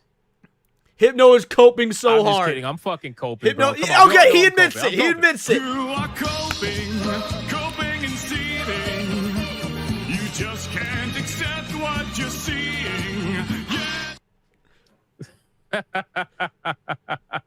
There's zero chance. Zero chance that's gonna happen. There's zero chance. But listen, you cannot blame me for looking at that. And, yes, I can. I can absolutely well, I blame you. This officially. is how internet rumors get started. This is how Kotaku gonna write an article now. They're not gonna source Hypno because he's a racist, right-wing, homophobic, misogynistic, Nazi bigot. But now they're gonna write articles. Kotaku gonna be out there. Is Half-Life 3 coming with a stealth drop with the Steam machine? Like, out of here. You know, I've gone Alex Jones. Oh no, not the Alex Jones comparison. No. Half-Life Alex Jones. Man, that would be sick though. That would be honestly, that would be amazing. That would be fucking legendary. It really would be. But that's not. I don't think it's gonna happen. If that were to happen, the internet would not survive. Plain and simple. The internet would not survive. It would literally die. It would explode. Agreed, it would implode from Pebble. within. Agreed. It's not gonna happen. Not gonna happen. Anyway, it would be a hell of a selling point. It would be. It would be a hell of a selling point. I think the controller, I agree, is the most underwhelming thing. And I think it boils down to we've perfected controllers, dude. We have perfected controllers. There is literally no need for this weird... maybe I'm wrong. Maybe it'll turn out to be a baller controller. But as it currently stands, there's no need for it. Every job would have massive callouts. Nobody would go to work for like a week. I'm telling you, it would be unbelievable. But it's okay. I'm coping. I know I'm coping. I can admit when I'm coping. It's fine. It's fine. All right, let's get out of this. That's basically it for the Steam conversation. And again, I'm excited. I think it's a great time to be a gamer right now. Steam is doing good things, but keep in mind, there are some bad things that Steam has been doing also, and we do not let them off the hook. We call it out and speak on their bullshit whenever they do it. But from a hardware perspective, this is a lot of innovation, so hopefully it works out. We'll see how it goes. Yeah, I think Hypno echoes a lot of the same sentiments as I do. Do I think this is going to be a, like, just banger, out-the-gate sales buster? No, I don't. I think that this is going to take very strong word of mouth. I think that we're in a very interesting time when it comes to gaming. That being said, is there a market for this? Absolutely. Is $1,000 a good price for this? Honestly, absolutely. We're speculating on the price, but let's say that is the price. I think it'll sell. This Christmas of next year is gonna be what tells us. I don't think the out-the-gate sales numbers of when it launches in, let's just say, March, will tell us much. I think holiday season 2026, that will tell us everything we need to know. But yeah, this is gonna be a wild time for a gamer, right? Wild time to be a gamer. Was not, of all the things on my list, this was not what I would have seen coming. But these are just my opinions. Let me know yours in the comments down below. Let me know on X. You can find me at Bolt the Word. And please do subscribe. I'm a nerdy news channel. I cover nerdy news every day. Not always about the gaming industry, but anime, movies, music, Magic the Gathering, you name it. Check us out on Instagram at wordsparadise_Leon and become a member for $4.99 a month. You can join the Discord. Choose the articles we go over on a day-to-day basis. Choose the videos we react to on the daily live streams. And of course, get involved with over 200 other vital idols. We're a bright, beautiful, glowing, vibrant community that I cannot wait to grow even further because we do care about diversity. Only one kind of diversity. Diversity of thought. That's interesting to you. Join the Discord. Subscribe. Until next time, it's all here in the Nerdosphere. This has been Words of Paradise. Don't go anywhere. We're not ending the stream, but that section is likely getting clipped into a video. A long-ass video, but a video nonetheless. And we're going to continue the gaming talk. We're going to continue the gaming talk because Arc Raiders is a problem. Obviously, I've made it very clear on Arc Raiders. I'm happy for the game's success. I love that my friends are having a blast with it. It's not my sort of game, but there's been controversy over it. So yeah, let's get right into it. Man, this story has gotten out of control. Arc Raiders, I think the sheer level of quality. If I was going to wager a guess about what this video is going to be about, because he says the story's gotten out of control, are we talking about the awful 2 out of 10 review it got because, oh no, it dares to use AI? Like, is that what we're doing here? If I had to wager a guess, that's what we're doing here. Here just backhanded the entire live service space. It makes so many live service games look so cheap by comparison and shows just how little effort these people put in. I've seen so many people already crying out for this game to be Game of the Year, trying to make it a front runner, and I think these guys are waking up. I think they're realizing. No. Yeah, full stop, no. I am glad people are enjoying Arc Raiders. I'm glad it's a success. Again, man, I see Atreus and Hypno and Kada and all of them in the group chat fawning over this game. Good. I like when my friends and when the gaming community at large has shit they can enjoy. Arc Raiders ain't no goddamn Game of the Year. No live-action multiplayer game should ever be fucking Game of the Year. Look, I'm not even convinced that Expedition 33 is going to win, even though it should. But for the love of Christ, can't be Arc Raiders. Simple, yeah, exactly, Hugo. Simple multiplayer is not Game of the Year material, right? When Breath of the Wild came out, it won Game of the Year. Why? Because Breath of the Wild is a generational fucking game. You can love it or hate it. It's very divisive amongst the Zelda fan base, and I get it. I'm pretty mixed on it because I'm a huge Zelda fan. But you can't deny generational fucking impact of Breath of the Wild. That was a Game of the Year. Arc Raiders? Arc Raiders, like, yeah, bro, you multiplayer-only slobs are fucking coping. I see. Wait a minute. This is what we could get versus what we've been given? No wonder these guys wanted to win over Expedition 33. In their eyes, this is their Expedition 33. You're not going to win, by the way. You need to go play that game, but I'm stunned.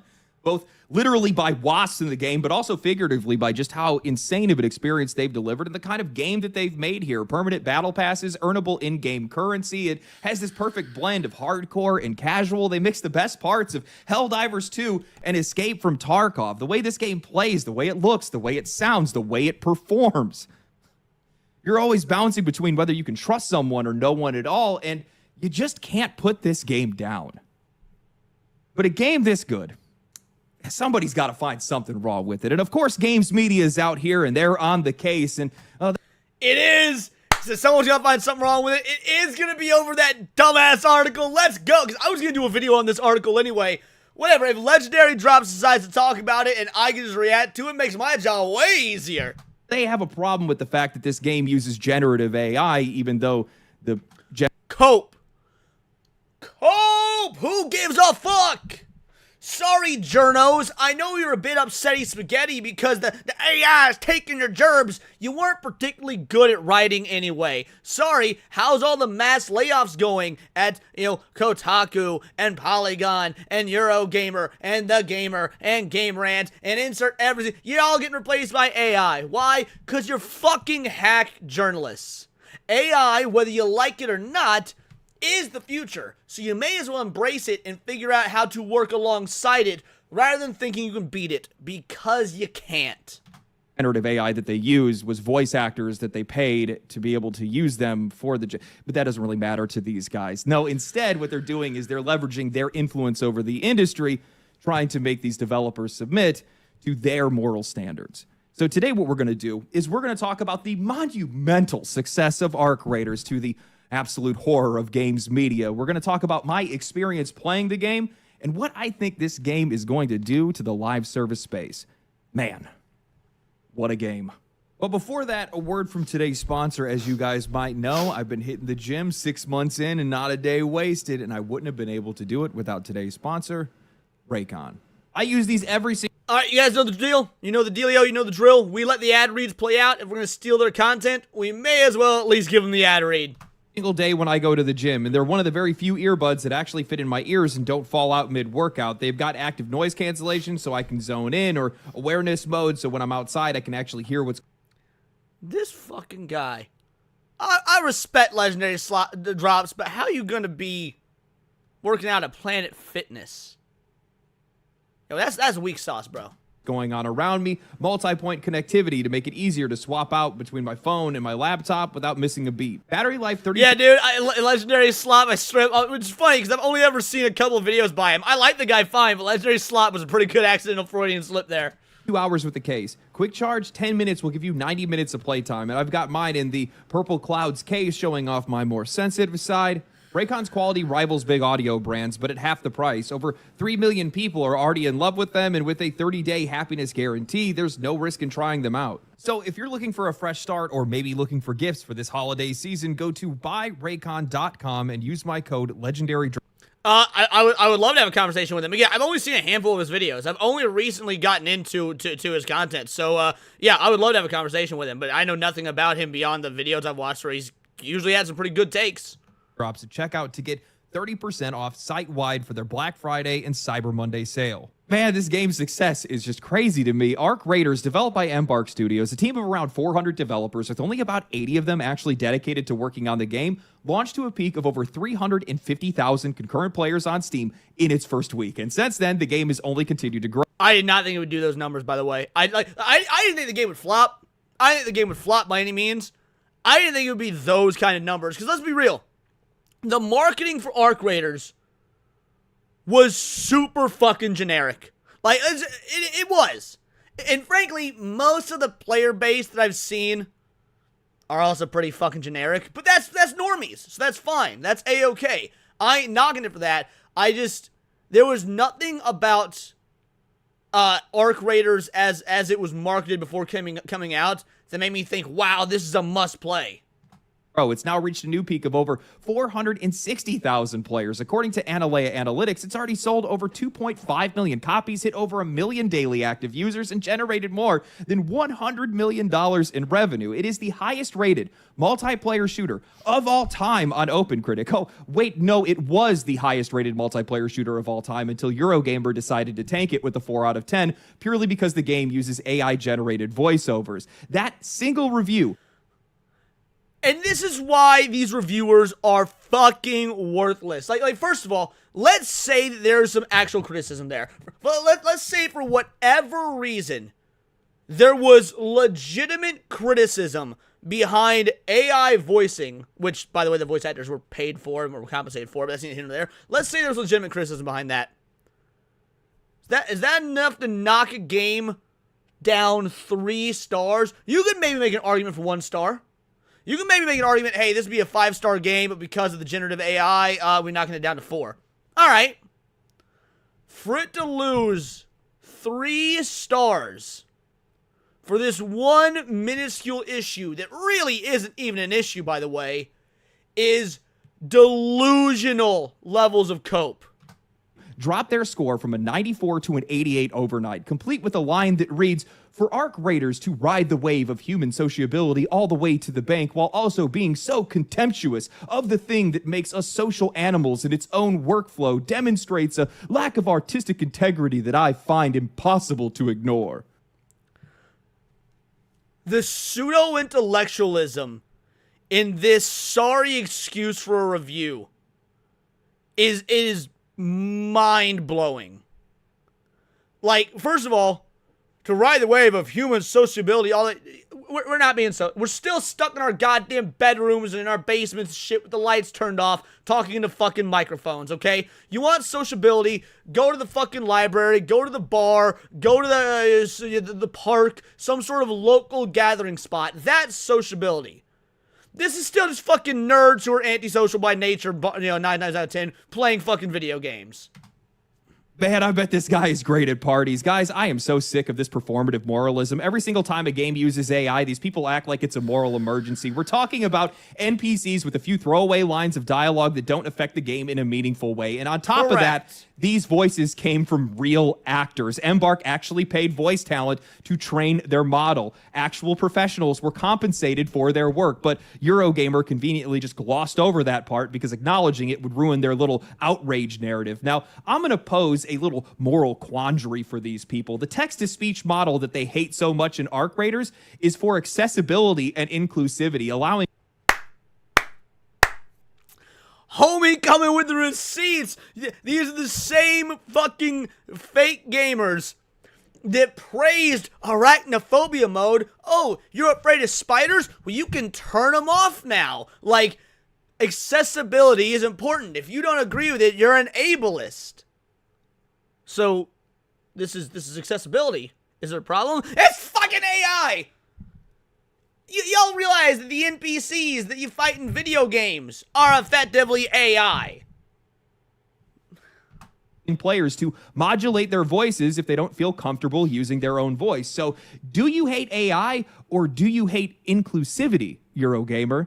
These guys don't care about ethics. What are we talking about here? They're just scared because they think it's replacing them. They know that they don't have the talent or the work to be able to hold on to their jobs, so they keep pushing this moral panic, hoping fear will do what their writing can't. Not like it's actually going to stop the success of this game. There were a lot of factors working against Embark and ARC Raiders outside of just rogue journalists. The first, and probably the biggest one, at least in my eyes, is that it's a live service game. Live service has been an obsession for a lot of these publishers, and they have... And that's a problem. Like, look, I'm sure this is a good game. I'm so fucking over the live service model. I hate it. I want it to die. Doesn't mean you can't get some live service gyms in there that are good. Fair enough. Fine. ARC Raiders is a good example of that. But as a whole, this is a business model that has bred the destruction of gaming. It's one of the key factors. It is an oversaturated, awful business model. Absolutely flooded us with new releases, new seasons, and endless promises. And as I've said before, man, do these guys really want this money? I mean, if you look back at 2024, Helldivers 2, Call of Duty, To Kill the Justice League, Path of Exile 2, Concord, X-Defiant, Foamstar, Skull and Bones, Marvel Rivals, I could keep going on for a long time. With so many of these games still running and so many other games that are fighting for the same slice of time, money, and attention, success has become nearly impossible, especially for new IP like ARC Raiders. I mean, more than half of the games that I just named are either dead or close to it. The few that are still alive, Path of Exile 2, Helldivers 2, and Marvel Rivals. Path of Exile, I'm not really going to include that in this conversation because of how seasonal that game is played, but the other two, they're barely holding on. Both those games have lost over 90% of their players since launch. Calling live service a bloodbath right now, I think, would be putting it lightly.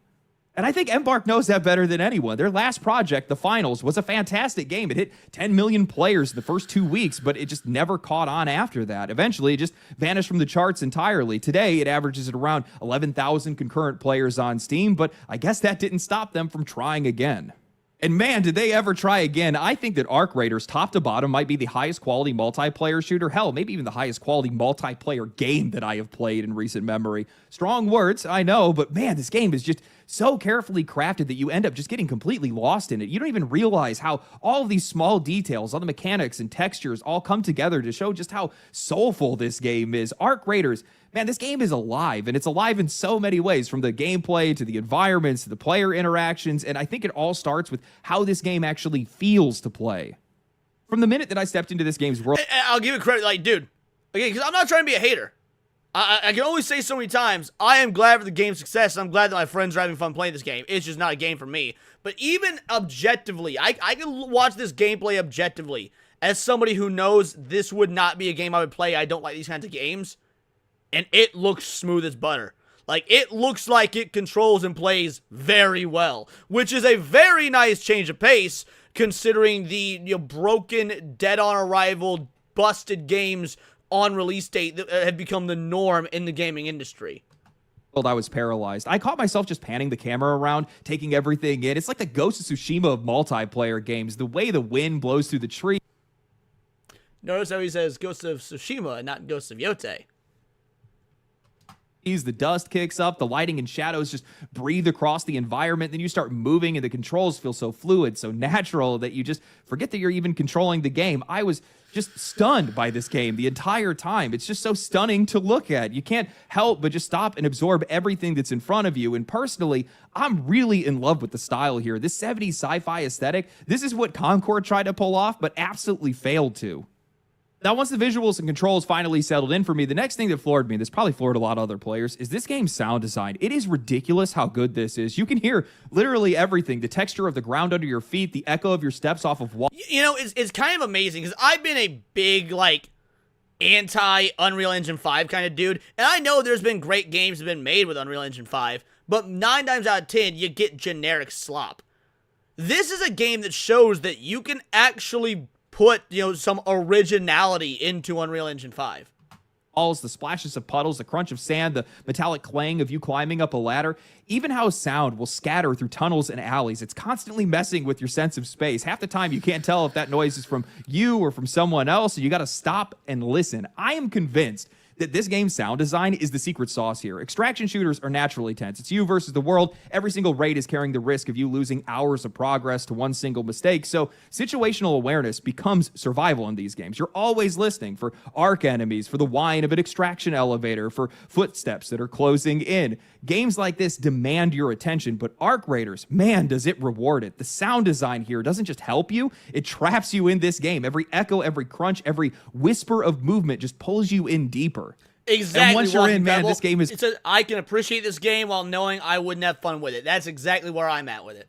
Hard to put down. I've always been a sucker for good loot. I've played looter shooters for years, but I've always wanted a little bit more edge, that player versus player risk that makes every single decision feel like a gamble. I love the idea of spawning into a world with nothing, scraping together whatever you can find, feeling that little rush when you find something rare, and knowing that you could lose it all at any given moment. Fighting off enemies, taking down bosses with your friends, pushing your luck for just one more run. It is that perfect mix of greed and survival. And Arc Raiders, man, these guys really nailed the balance here. It's an extraction shooter at its core. You want to find great stuff, keep it, get out alive, and not lose it to somebody else who wants it just as bad as you. That alone is going to create a lot of tension, but these guys layer it so perfectly. The Arc themselves, regardless of size, are a constant threat. A single popper exploding near you can leave you one shot from death. A Rocketeer camping an extraction point, well, that's going to stop you and make you plan your approach, knowing that one wrong move could just light up the entire area. And because the sound design of this game is so sharp, the last thing that you want to do is pull the trigger unless you have to, because one gunshot will give away your position to every player in earshot.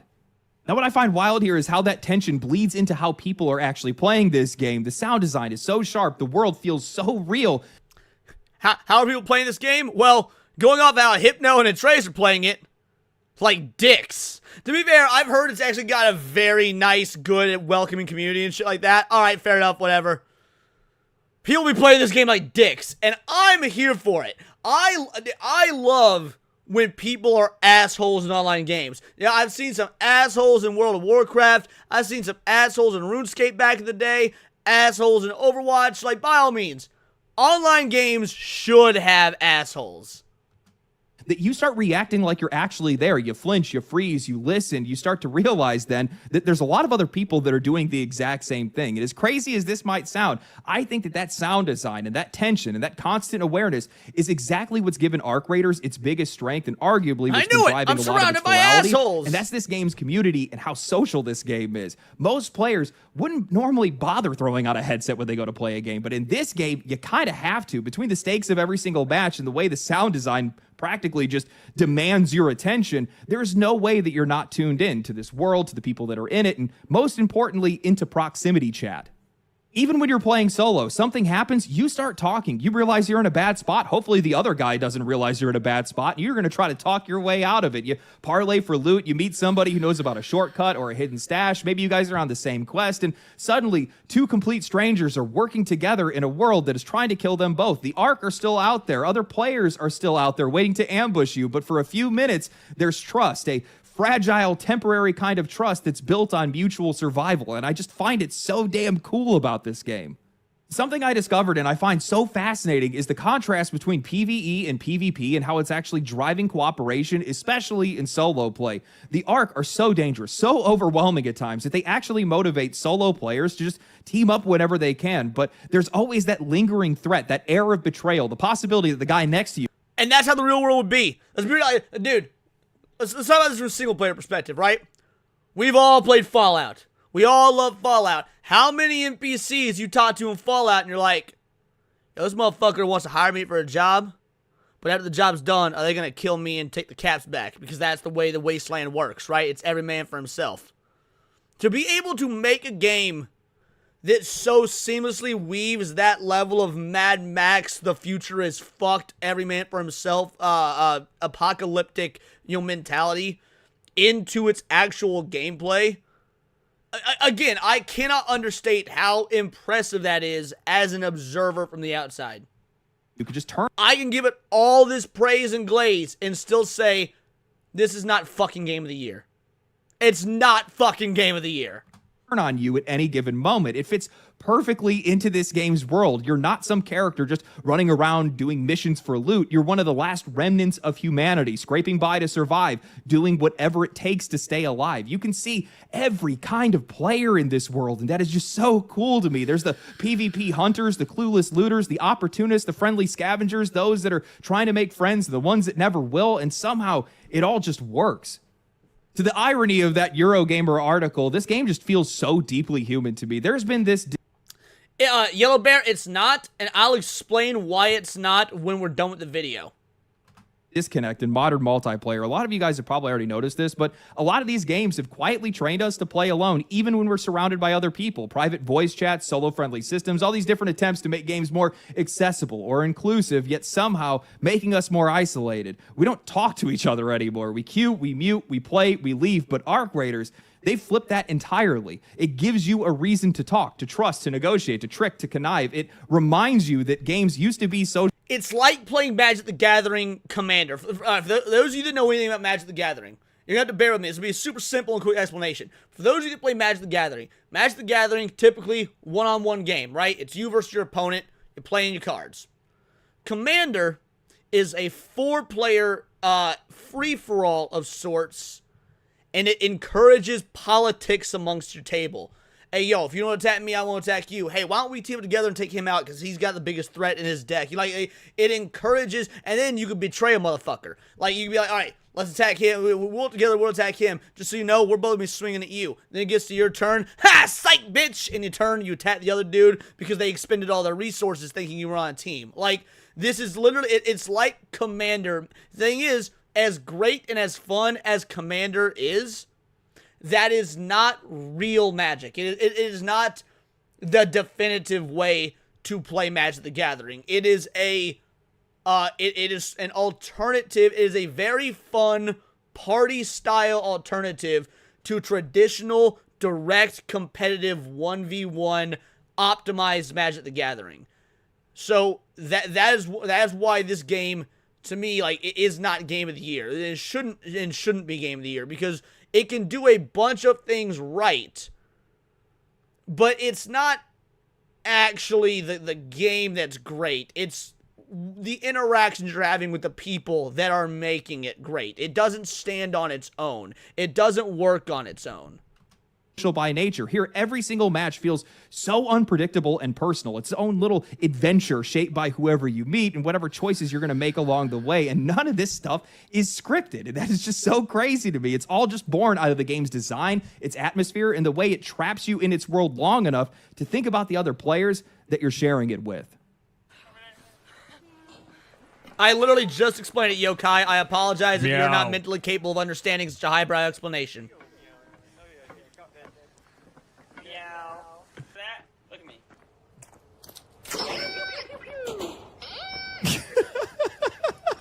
I am so twisted over that review. I almost made an entire video just on that subject alone because I think it's seriously messed up that you can have a game that is this well loved and this well recognized and have somebody come out of the wings and drop that review score from a 94 to an 88 overnight just because they disagree with the tool that was used. A tool, by the way, that they had paid voice actors that agreed to train a text-to-speech model that they have in-house. It's just, and also, you know what it really is? They're mad because the game is popular. They're mad that people actually like it and that people are supporting it, regardless of the fact that there was any type of AI that was used, regardless of the fact that most games have used AI since their induction. There's all kinds of... Exactly. Fucking enemy NPC combatants that learn your patterns and whatnot and adjust themselves on the fly to fight against you to give the game more challenge is a form of AI. These people are so fucking retarded. AI in game design has been a thing for ages now. They're only upset spaghetti about it because the media is making a big deal of AI because they think it's going to, again, cost them their jobs or they think it's immoral or whatever. They didn't learn about this until a few fucking days ago, and now they're morally outraged by a thing that's been around forever. Different models and different tools that these guys have used over the years, but this is something that you could have talked about in an editorial, like a lot of other writers did, but they chose not to, and I just find that incredibly unprofessional. I saw a lot of people that were going and pointing out that the same writer had scored Concord higher. The funny thing is, the same writer scored the finals higher. They scored the finals a 3 out of 5, and they criticized it for the exact same thing, but apparently their criticisms didn't work last time, so they came back and doubled down this time, or at least that's the way. So the exact criticism got one game a 3 out of 5, but this one a 2 out of 5? Explain to me how this game, which by all accounts is beloved by the masses, it doing the same thing as a game that fell off that nobody fucking remembers, is worse? It looks like to me. It's just so gross. Arc Raiders, this game, I think, embarrasses a lot of other games just by contrast. This is a live service game. This is live service the way that it's supposed to be. A game that actually feels alive. This is not me playing the same game, doing the same things, completing this checklist of tasks that you have given me to keep me on a hamster wheel that you designed to drain me of my time and money. No. Bingo, bango, bongo. And that is why I'm anti-live service and find live service to be like the death of gaming in general. Because what he just explained is 90% of the live service slop shovelware. Arc very well might be the exception to the rule, and there might be a few other exceptions to the rule, but by and large, the exhaustive hamster wheel that he just explained is the problem with 90% of live service gaming. I can do whatever I want in this game. I can play this game however I want to. I can create my own quests or my own objectives, and everything that I earn in the game is just a byproduct of me enjoying myself and having fun playing with other players.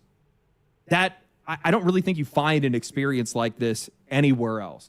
The wide variety of experiences that you can have in this game. That's the thing that just blows my mind. Because there's some games where I am bloodthirsty and people absolutely hate me. There are other times where I'm an absolute coward. I don't want to have anything to do with other players. And there's other times where I am a complete saint. You know, the other night I was playing and I heard a guy in the hallway that was looting something, and I slid across the hallway with a Torrente, and that gun is so loud in hallways. And I scared the shit out of this dude. He yelps out, saying that he almost fell out of his seat. We start joking around. I res him. I give him a blueprint. I help him on a quest that he was on. You just don't find an experience like that anywhere else. It's just so cool. And those are those. And to be fair, we used to have experiences like that in other games. I've had experiences of like being the newbie that was helped out in RuneScape. Or I've had experiences being the one that was doing the helping in World of Warcraft or whatnot. This is one time I sort of got, now maybe they were just making this story up. It's the internet, who knows? But there was this person that was very obviously trying and failing. I don't remember what they were trying to do, but they were failing hard at something they were doing in WoW. So I gave them some gold and some items and whatnot, started talking to them. And it was an older lady. She was like, she was probably a grandparent age. Said that she only recently started playing the game because her son died and it was her favorite game. And she wanted to get into it as like a way of like honoring his memory or whatnot. So, you know, I played a few games with her, gave her some tips, gave her some advice, gave her some items, whatnot. And she was great and she was super thankful. And she went about her way. And it was awesome. Like, moments like that in gaming are so few and far between nowadays. I'm glad people are getting experiences like that from this game. You know, once in a game, once in a lifetime. I had that same experience, Dax, that exact same experience. That kind of sociability just doesn't exist in a lot of other games. You know, the crazy part is that none of this is by accident. This game wasn't made fun just because the players made it that way. No, it's because Embark made it that way. If it wasn't this stable or optimized, if they didn't give players the freedom, the space by and large, I agree, Hugo, instead of control them, then this game would have never worked. And I think a lot of people don't understand that. I'm sorry, I am still stuck on how high quality of a game this is. This is a quadruple A production in my eyes. Sorry, Ubisoft. If you just sit down and look at all the small details. Okay, well, I'm going to push back on that. This is not a quadruple A production. There is no such thing. There is no such thing as quadruple A gaming. At least not yet. I don't know if there even ever will be. You see how every single piece adds up to set the stage for players. Nearly every single weapon in this game is just a mangled collection of scavenged parts that are barely holding themselves together. Seeds have become a rare currency because people live underground. Anything that is energy-based is built from the remains of Ark because, well, humanity has no infrastructure left. There is just so much... No, he wasn't being sarcastic. He said, sorry, Ubisoft. The Ubisoft part, sure, that maybe that was... He was throwing shade at Ubisoft. He was being 100% genuine when he said this is a quadruple A game in his opinion. And I'm saying, no, it's not. Painstaking detail here that you can feel how much effort went into its creation, and it shows in every inch of this game. By contrast, look at almost any other live service game, and you can see how factory stamped, repetitive, and creatively hollow the space has become. There's almost nothing new anymore. The biggest successes that we see are usually reskins or reheated versions of older games. This kind of master-crafted design is something that we barely see maybe once or twice a year from indies, but almost never from multiplayer. I think that Arc Raiders has completely exposed just how little effort and attention to detail most of the industry is putting in, and how little they value your time and money.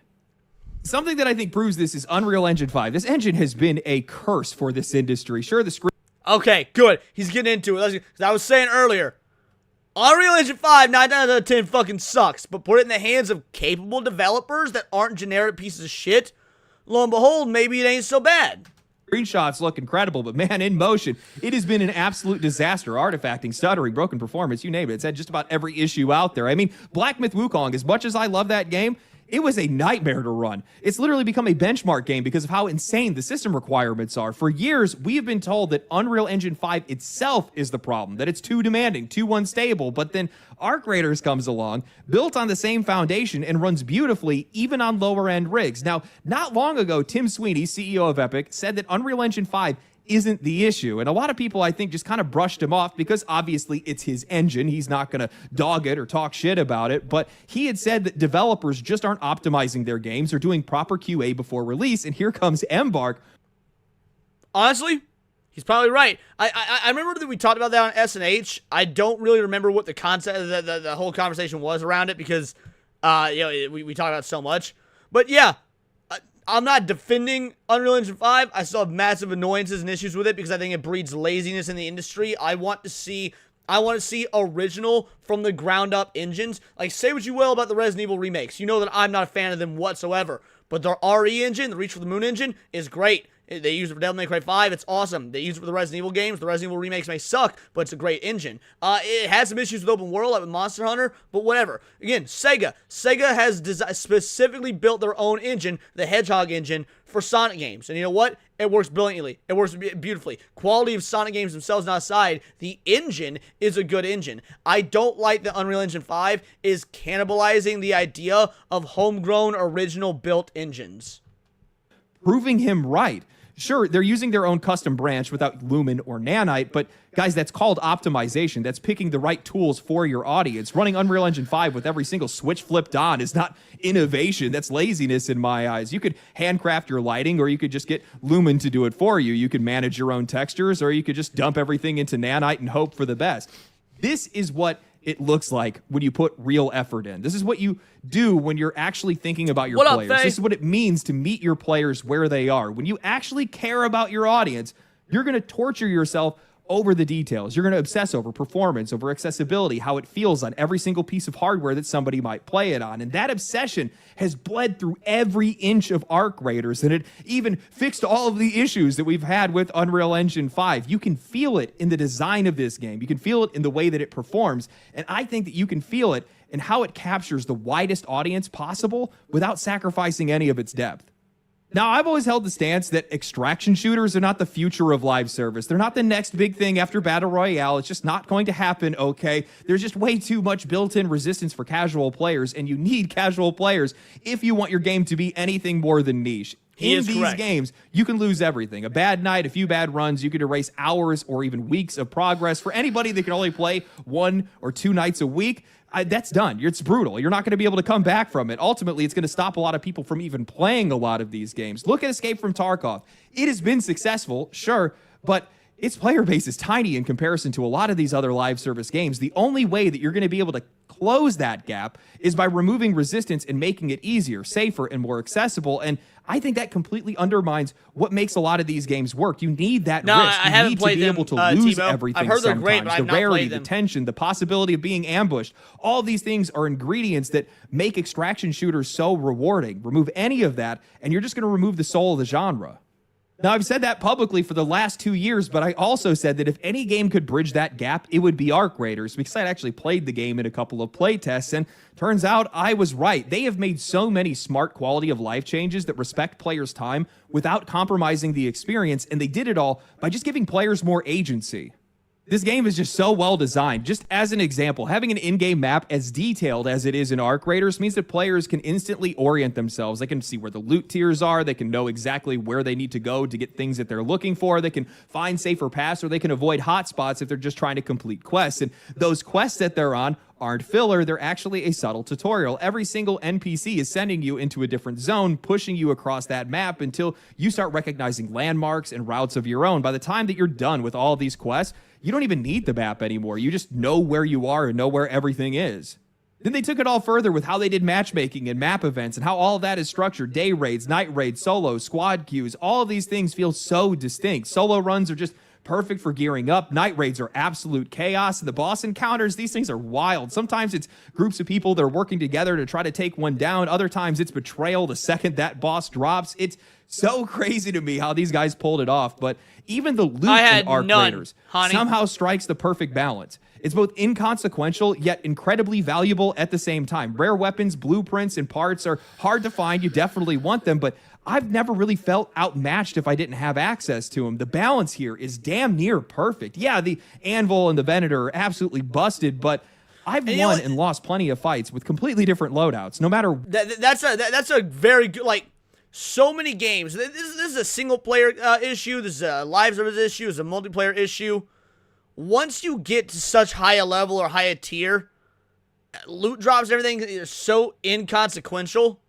Like, if this is actually able to keep the loot aspect refreshing and viable, that will take it a very long way. Because inconsequential loot drops, like, that's just a problem in gaming in general. It's like it's like a bad DM not knowing how to scale when to give out magical items and shit. What someone else is using, personal skill and opportunity are going to decide the gunfight more than gear ever will. You want the best stuff, sure, but I really don't think you need it. Then they top this all off with their take on Tarkov scav runs, the free loadouts, and I just think this is absolutely genius. There's no cooldown, no limitation. You just hop in with a small inventory, some meds, and a low-tier gun. It is the perfect pressure valve for this genre. You can use it to rebuild after a bad night, sell off your haul and restock, and then play with your friends later, or you can just jump in and have some fun without sweating over your losses. This is just so perfect for casual players and for hardcore players just the same. This is what I mean when I say that developers need to share the perspective of the players and know that there's going to be a wide variety of people that are going to play these games differently. Arc Raiders feels like it was made by people who care about how the game actually plays rather than how much the game can take from you. Every single system feels honest. Every detail feels considered. Well, I mean, he says that, but I've looked at the fucking prices of the cosmetics in this game. Now, to be fair, it is all cosmetics. I will give it props for that. All the fucking money dumping you would do into this game is cosmetic. But the cosmetics themselves, way too expensive and way too limiting. It strikes this impossible balance between fun and fairness in a genre that is supposed to be unfair. You can tell that this game was made by people who wanted to make something fun without forgetting what kind of game that they were making. And of course, all of this is going to extend to how this game was monetized. I don't know if anybody else feels this way, but the monetization in Arc Raiders doesn't really feel like it's a part of the experience at all. It's there, but it's not really breathing down your neck. The gameplay loops do not revolve around it. I'm not constantly getting pop-ups mid-match telling me to go buy something, and I'm not being constantly reminded of where my battle pass progression is. It's the first live service game where the economy feels like it's entirely separate from the gameplay. They made the monetization a feature of the game, not the foundation it's built on. And man, do I... Yeah, but if it's a feature, but it's a bad feature, again, it's still pretty inexcusable. Like, all these visuals, the outfits, the looks, they're generic. Again, they're expensive. I get it. You need to make your money some way, especially since it's only a $40 price point game, which is good. I'm not knocking it. But I would still say the monetization here is a negative because of what you're getting for your money. Or what you're not getting, I should say. Appreciate that. On launch, the game shipped with a free premium Raider deck. Basically, this is their take on a battle pass. You can earn everything just by playing, and the premium currency that you collect can be used to be able to buy cosmetic bundles. They've already said that they're going to release new premium Raider decks down the road and more ways to earn in-game currency, similar to Helldivers 2 with their war bonds. But again, all this is optional. The more you play, the more you're going to earn, and if you don't have time, you can still buy in without feeling punished for skipping a week because it's always going to be there. It's a system that's built on fairness, not on FOMO. And I think that's what makes this model so powerful. It rewards consistency without demanding loyalty. It respects players' time without treating us like we're just clocking in. You can feel that honesty running through all of the rest of Arc Raiders. The idea that... Hani says they cut the prices of cosmetics in half and partially refunded those who bought the skins at full price. I hadn't heard that. If that's true, interesting. That if they're changing the monetization on the cosmetics and stuff, then good. That's a W. Players should be rewarded for playing the game, not paying extra to be able to avoid it. And honestly, that's what blows my mind with Arc Raiders. It proves that live service does not have to mean manipulation. It doesn't have to mean burnout or endless even chores if it was after disguised Backlash. Even if it was after Backlash, I still appreciate a company sitting there and being like, you know, we fucked up. We're going to do the right thing. They even like the Sonic movie. Because again, all roads lead back to Sonic on this channel. Think about the Sonic movie. Imagine if after they released ugly fucking Sonic and then we did the outcry and they went back and fixed it. People were like, no, we're still not going to see the movie. You should have done ugly Sonic to begin with. I don't think that's fair. I think giving people a chance to redeem themselves and fix, problems and whatnot is always a W. Content. It just takes a studio willing to meet players halfway, to respect their time, their hardware, and their intelligence. Embark did everything that the industry keeps saying is impossible. They made a fair, balanced, social, live service game that doesn't treat you like a target. And I think that's what makes this game matter so much to me. It's not because it's some miracle hit, but it just exposes how lazy and cynical the rest of this space has become. Every single excuse, from performance to monetization to player retention, all that dies the second that you boot up this game. This is proof that it can be done right, and now players know the difference. I am so happy to see more developers adopting the Helldivers 2 pricing and Battle Pass, the permanent Battle Pass. Now, I realize that there's a lot of conflicting opinions when it comes to a live service game charging $40. I understand where you're coming from, but from my perspective, as long as it's being done with the right intentions, this takes a lot of weight off of their... Look, no, I'm all right with it. I am. Like, if you want to charge $40, then go for it. The game got to make money. And especially if all of your additional stuff, your in-game, your skins, your cosmetics, if that's all they are, if you're selling that stuff as cosmetics and it's not a basically pay-to-win game, yeah, you just bought a $40 out-the-gate playable game that you were able to succeed in without spending additional money. Like, that is fine by me. If the game is dog shit and you cost $40 and there's still a pay-to-win aspect, that's a problem. Now, there still needs to be fair pricing within the cosmetic stuff itself. You shouldn't be gouging people. But yes, I do feel like a $40 live service game that is not pay-to-win is fine. Shoulders, it means that they can collect their development costs, and it makes them a lot less desperate for our money, at least immediately, and also likely down the road. It gives them way more options for how they monetize the game going into the future. They could choose to expand these crazy things that we used to get back in the day in first-person shooters called expansions. You guys remember that? Map packs and things of that nature? They could do that kind of thing later on if they wanted to, instead of just trying to monetize, pay for power, all these other different things. And they made the monetization in this game a feature, not the focus, and that's something that I appreciate. And also, battle passes should just be permanent. We all know exactly what you guys are trying to do by not making it. You just want to make sure people are logging in every single day. It's sunk cost fallacy. I spent $25 on something. I need to get all my value out of it. I got to play every single day, otherwise it's going to go away. I get why you do it. I hate that you do it. This is the way it should be done. Simple as that. I think that there's a lot to say when it comes to how social this game is. And I think this is something that a lot of other developers really need to pay attention to right now. And I see a lot of parallels in this game's success to Helldivers 2. And I think that there is a genuine desire from players and just from gaming communities overall to feel like you're actually a part of a community, to be social with other players. People want more games that put them in social situations. I think that's the case. I think we've been withdrawn for so long that people crave it right now. And that genuine desire is going to make a lot of games really successful if those games pander to that. So if you look at this game and look at how they gave players the opportunity to be able to interact with one another, if you emulate that somehow, you're going to find success. I think it's really disappointing that this game is just going to get dragged into the whole AI debate more than anything else. I don't think it is. I don't think this game's getting dragged into the AI debate. I think that nearly everybody who saw that Eurogamer article thought it was fucking ridiculous. Trashed it.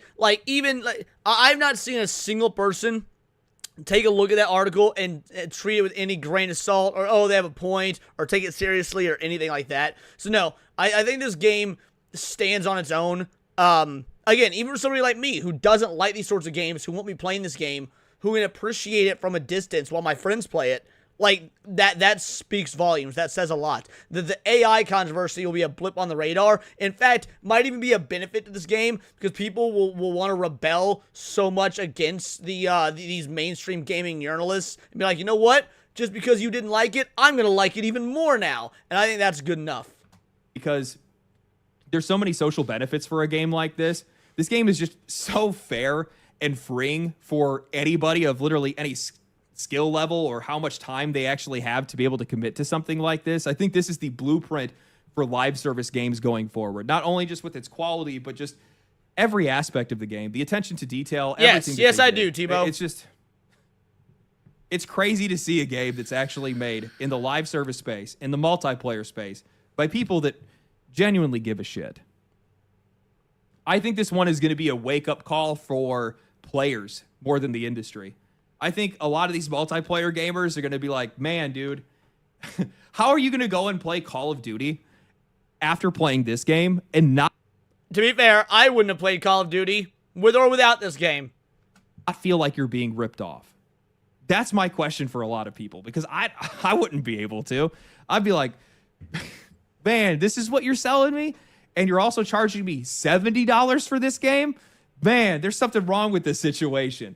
And I think that contrast really hasn't existed in this space. It hasn't been in this space for a long time, because a lot of these live service games, I don't think they've really been competing with one another. They've just been doing their best to try to nail down the audience that they have financially more than anything else.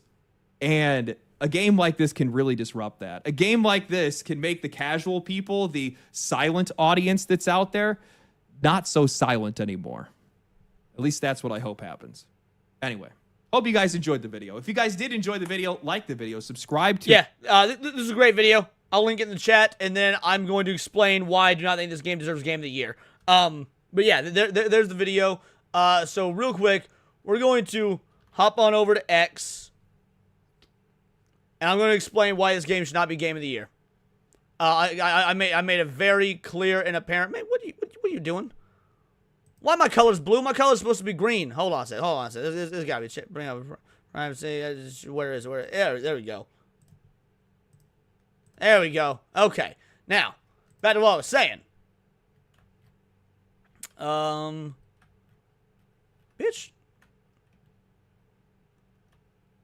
Okay. Right here. Multiplayer games are better than single-player games, especially Arc Raiders. Announced the game as Game of the Year already. This is from Arc Raiders Alerts. Obviously, this is a very biased, pro Arc Raiders account. So I say, here's the dealio. Multiplayer games will never be better than single-player, as they most often don't prioritize a long-lasting sensation of a piece of art that you can appreciate. They serve only to provide a short-term dopamine hit. You can have brilliant memories of multiplayer games, but those memories are based off the people you surround yourself with, not the game itself. Halo 2 would not have survived or had the reputation it has if it was multiplayer only. Same for the OG Borderlands, same with Smash Bros. Melee, the list goes on. Ocarina of Time, Resident Evil 2, Persona 5, Final Fantasy 7, Ratchet & Clank, Shadow of the Colossus. All these will go down or have already gone down in the annals of history because they exist as art on their own merits through storytelling and character rather than as simple mechanisms for potential shallow and necessary temporary camaraderie, which is what multiplayer games offer at their highest value. Ark may be a good game. It'll be replaced by the next one just like it. Nothing will replace something like Skyrim as culturally relevant now as it was when it first came out. And I stand by this. I stand by this. Here's the dealio, guys. I'm not anti-multiplayer games. In fact, I like a lot of multiplayer games. But they do not function as games that are a piece of art the same way single-player games do. They don't. Alright? Again, the Halo trilogy, Halo 1, 2, and 3. If those games were multiplayer only, Halo would not have the reputation it has. In fact, by all accounts, the multiplayer in the modern Halo games they're good. Halo 5 has good multiplayer. Halo 6 launched is effectively only multiplayer. If multiplayer itself was enough to make a game, then people would love 5 and 6. But they don't. They're hated. Right?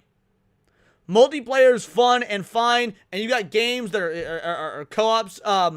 You got games that have co-op to them. Oh, sorry, yeah, not 4 and 5, not 5 and 6. My bad, 4 and 5. Anyway, multiplayer games are fine, right? Elden Ring has some multiplayer, but it's not a great focus because it's a great fucking game. Exactly. There are games that have multiplayer elements, co-op elements, things like that. And Halo always had, co-op, for example. Halo had co-op to it in its story. Co-op is different than multiplayer. When we say multiplayer in 2025, we're talking colloquially as things like live service games or games that function as you need to be online, you've got this party chat, the whole nine. Something like Split Fiction isn't multiplayer. Yes, you are two people playing it together. It is technically multiplayer by all accounts. But that's not what we mean when we say multiplayer. That is a co-op game. You are going through a distinct story offline with somebody else. I guess you do it online as well, but it's not like a lobby chat or anything like that. You're going through a distinct story with characters that if the game serves its function properly, you care about, a narrative that's fulfilling, and you're doing it. You're doing it with just you're appreciating the art of the game itself, not just the mechanics of look, it's multiplayer. So yeah, multiplayer games don't deserve Game of the Year. Multiplayer games will never be Game of the Year because they're just like I said in the post, they're quick dopamine hits. Doesn't mean there's anything wrong with them, but there's a reason that whoever called them junk food in the chat, someone just called them junk food. Yeah, Hugo. Multiplayer is junk food. Fun every now and again. Single player is steak for a healthy cow. Exactly. And that's just the reality of it. Look, Helldivers is great, but nobody's going to be talking about the how in 10 to 20 years, Helldivers might be the exception of the rule. Arc Raiders might be the exception of the rule, if they are the exception of the rule. And if not, they were just another pocket in time of a game that you can't go back to. You can go back to Final Fantasy VII right now, the original on the PlayStation 1, and you can play that game and be like, God damn, this is amazing. You cannot do that with these online, server-based multiplayer games that are by and large dead in a year and a half. How do you play this fighting games, Leon? Not saying DB Fighter Z deserves the game of the year. So fighting games are a little bit different because fighting games are more often than not one-on-one. So you've got entire long-lived communities built around fighting games because there's an intimacy to fighting games being one-on-one, but also there is single-player aspects to it. You can be a huge Street Fighter fan. You could be a huge Street Fighter fan. Played 2, 3, 4, 5, the whole 9, right? All of them. And have never played against another person. You can appreciate Street Fighter or Mortal Kombat or Marvel vs. Capcom 3 or whatever purely on the basis of single player. If you cannot appreciate the game from a single player or narrative perspective, the game has failed. Because games, at the end of the day, are interactive storytelling devices. But anyway, those are my opinions. We're going to wrap this up here. It's about 4 o'clock. I have another stream to do in 2.5 hours. And I can get some grub and stuff before then. So we outie like 4 circles. Let me see who's live.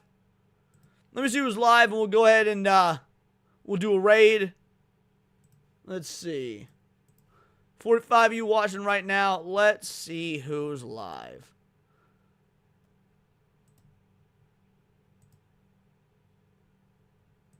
Customization. And see, Mike Hollow. Oh, you know what? Let's raid Atreus. I very rarely get to raid Atreus. I don't know if I've ever raided Atreus. So we're going to go ahead and raid Atreus. Alrighty. We outie like 4 circles. Everybody go over to Atreus' show and type in Vital Idol Raid. And I will see y'all on the flip-flop. Thank you for the donations, and we out.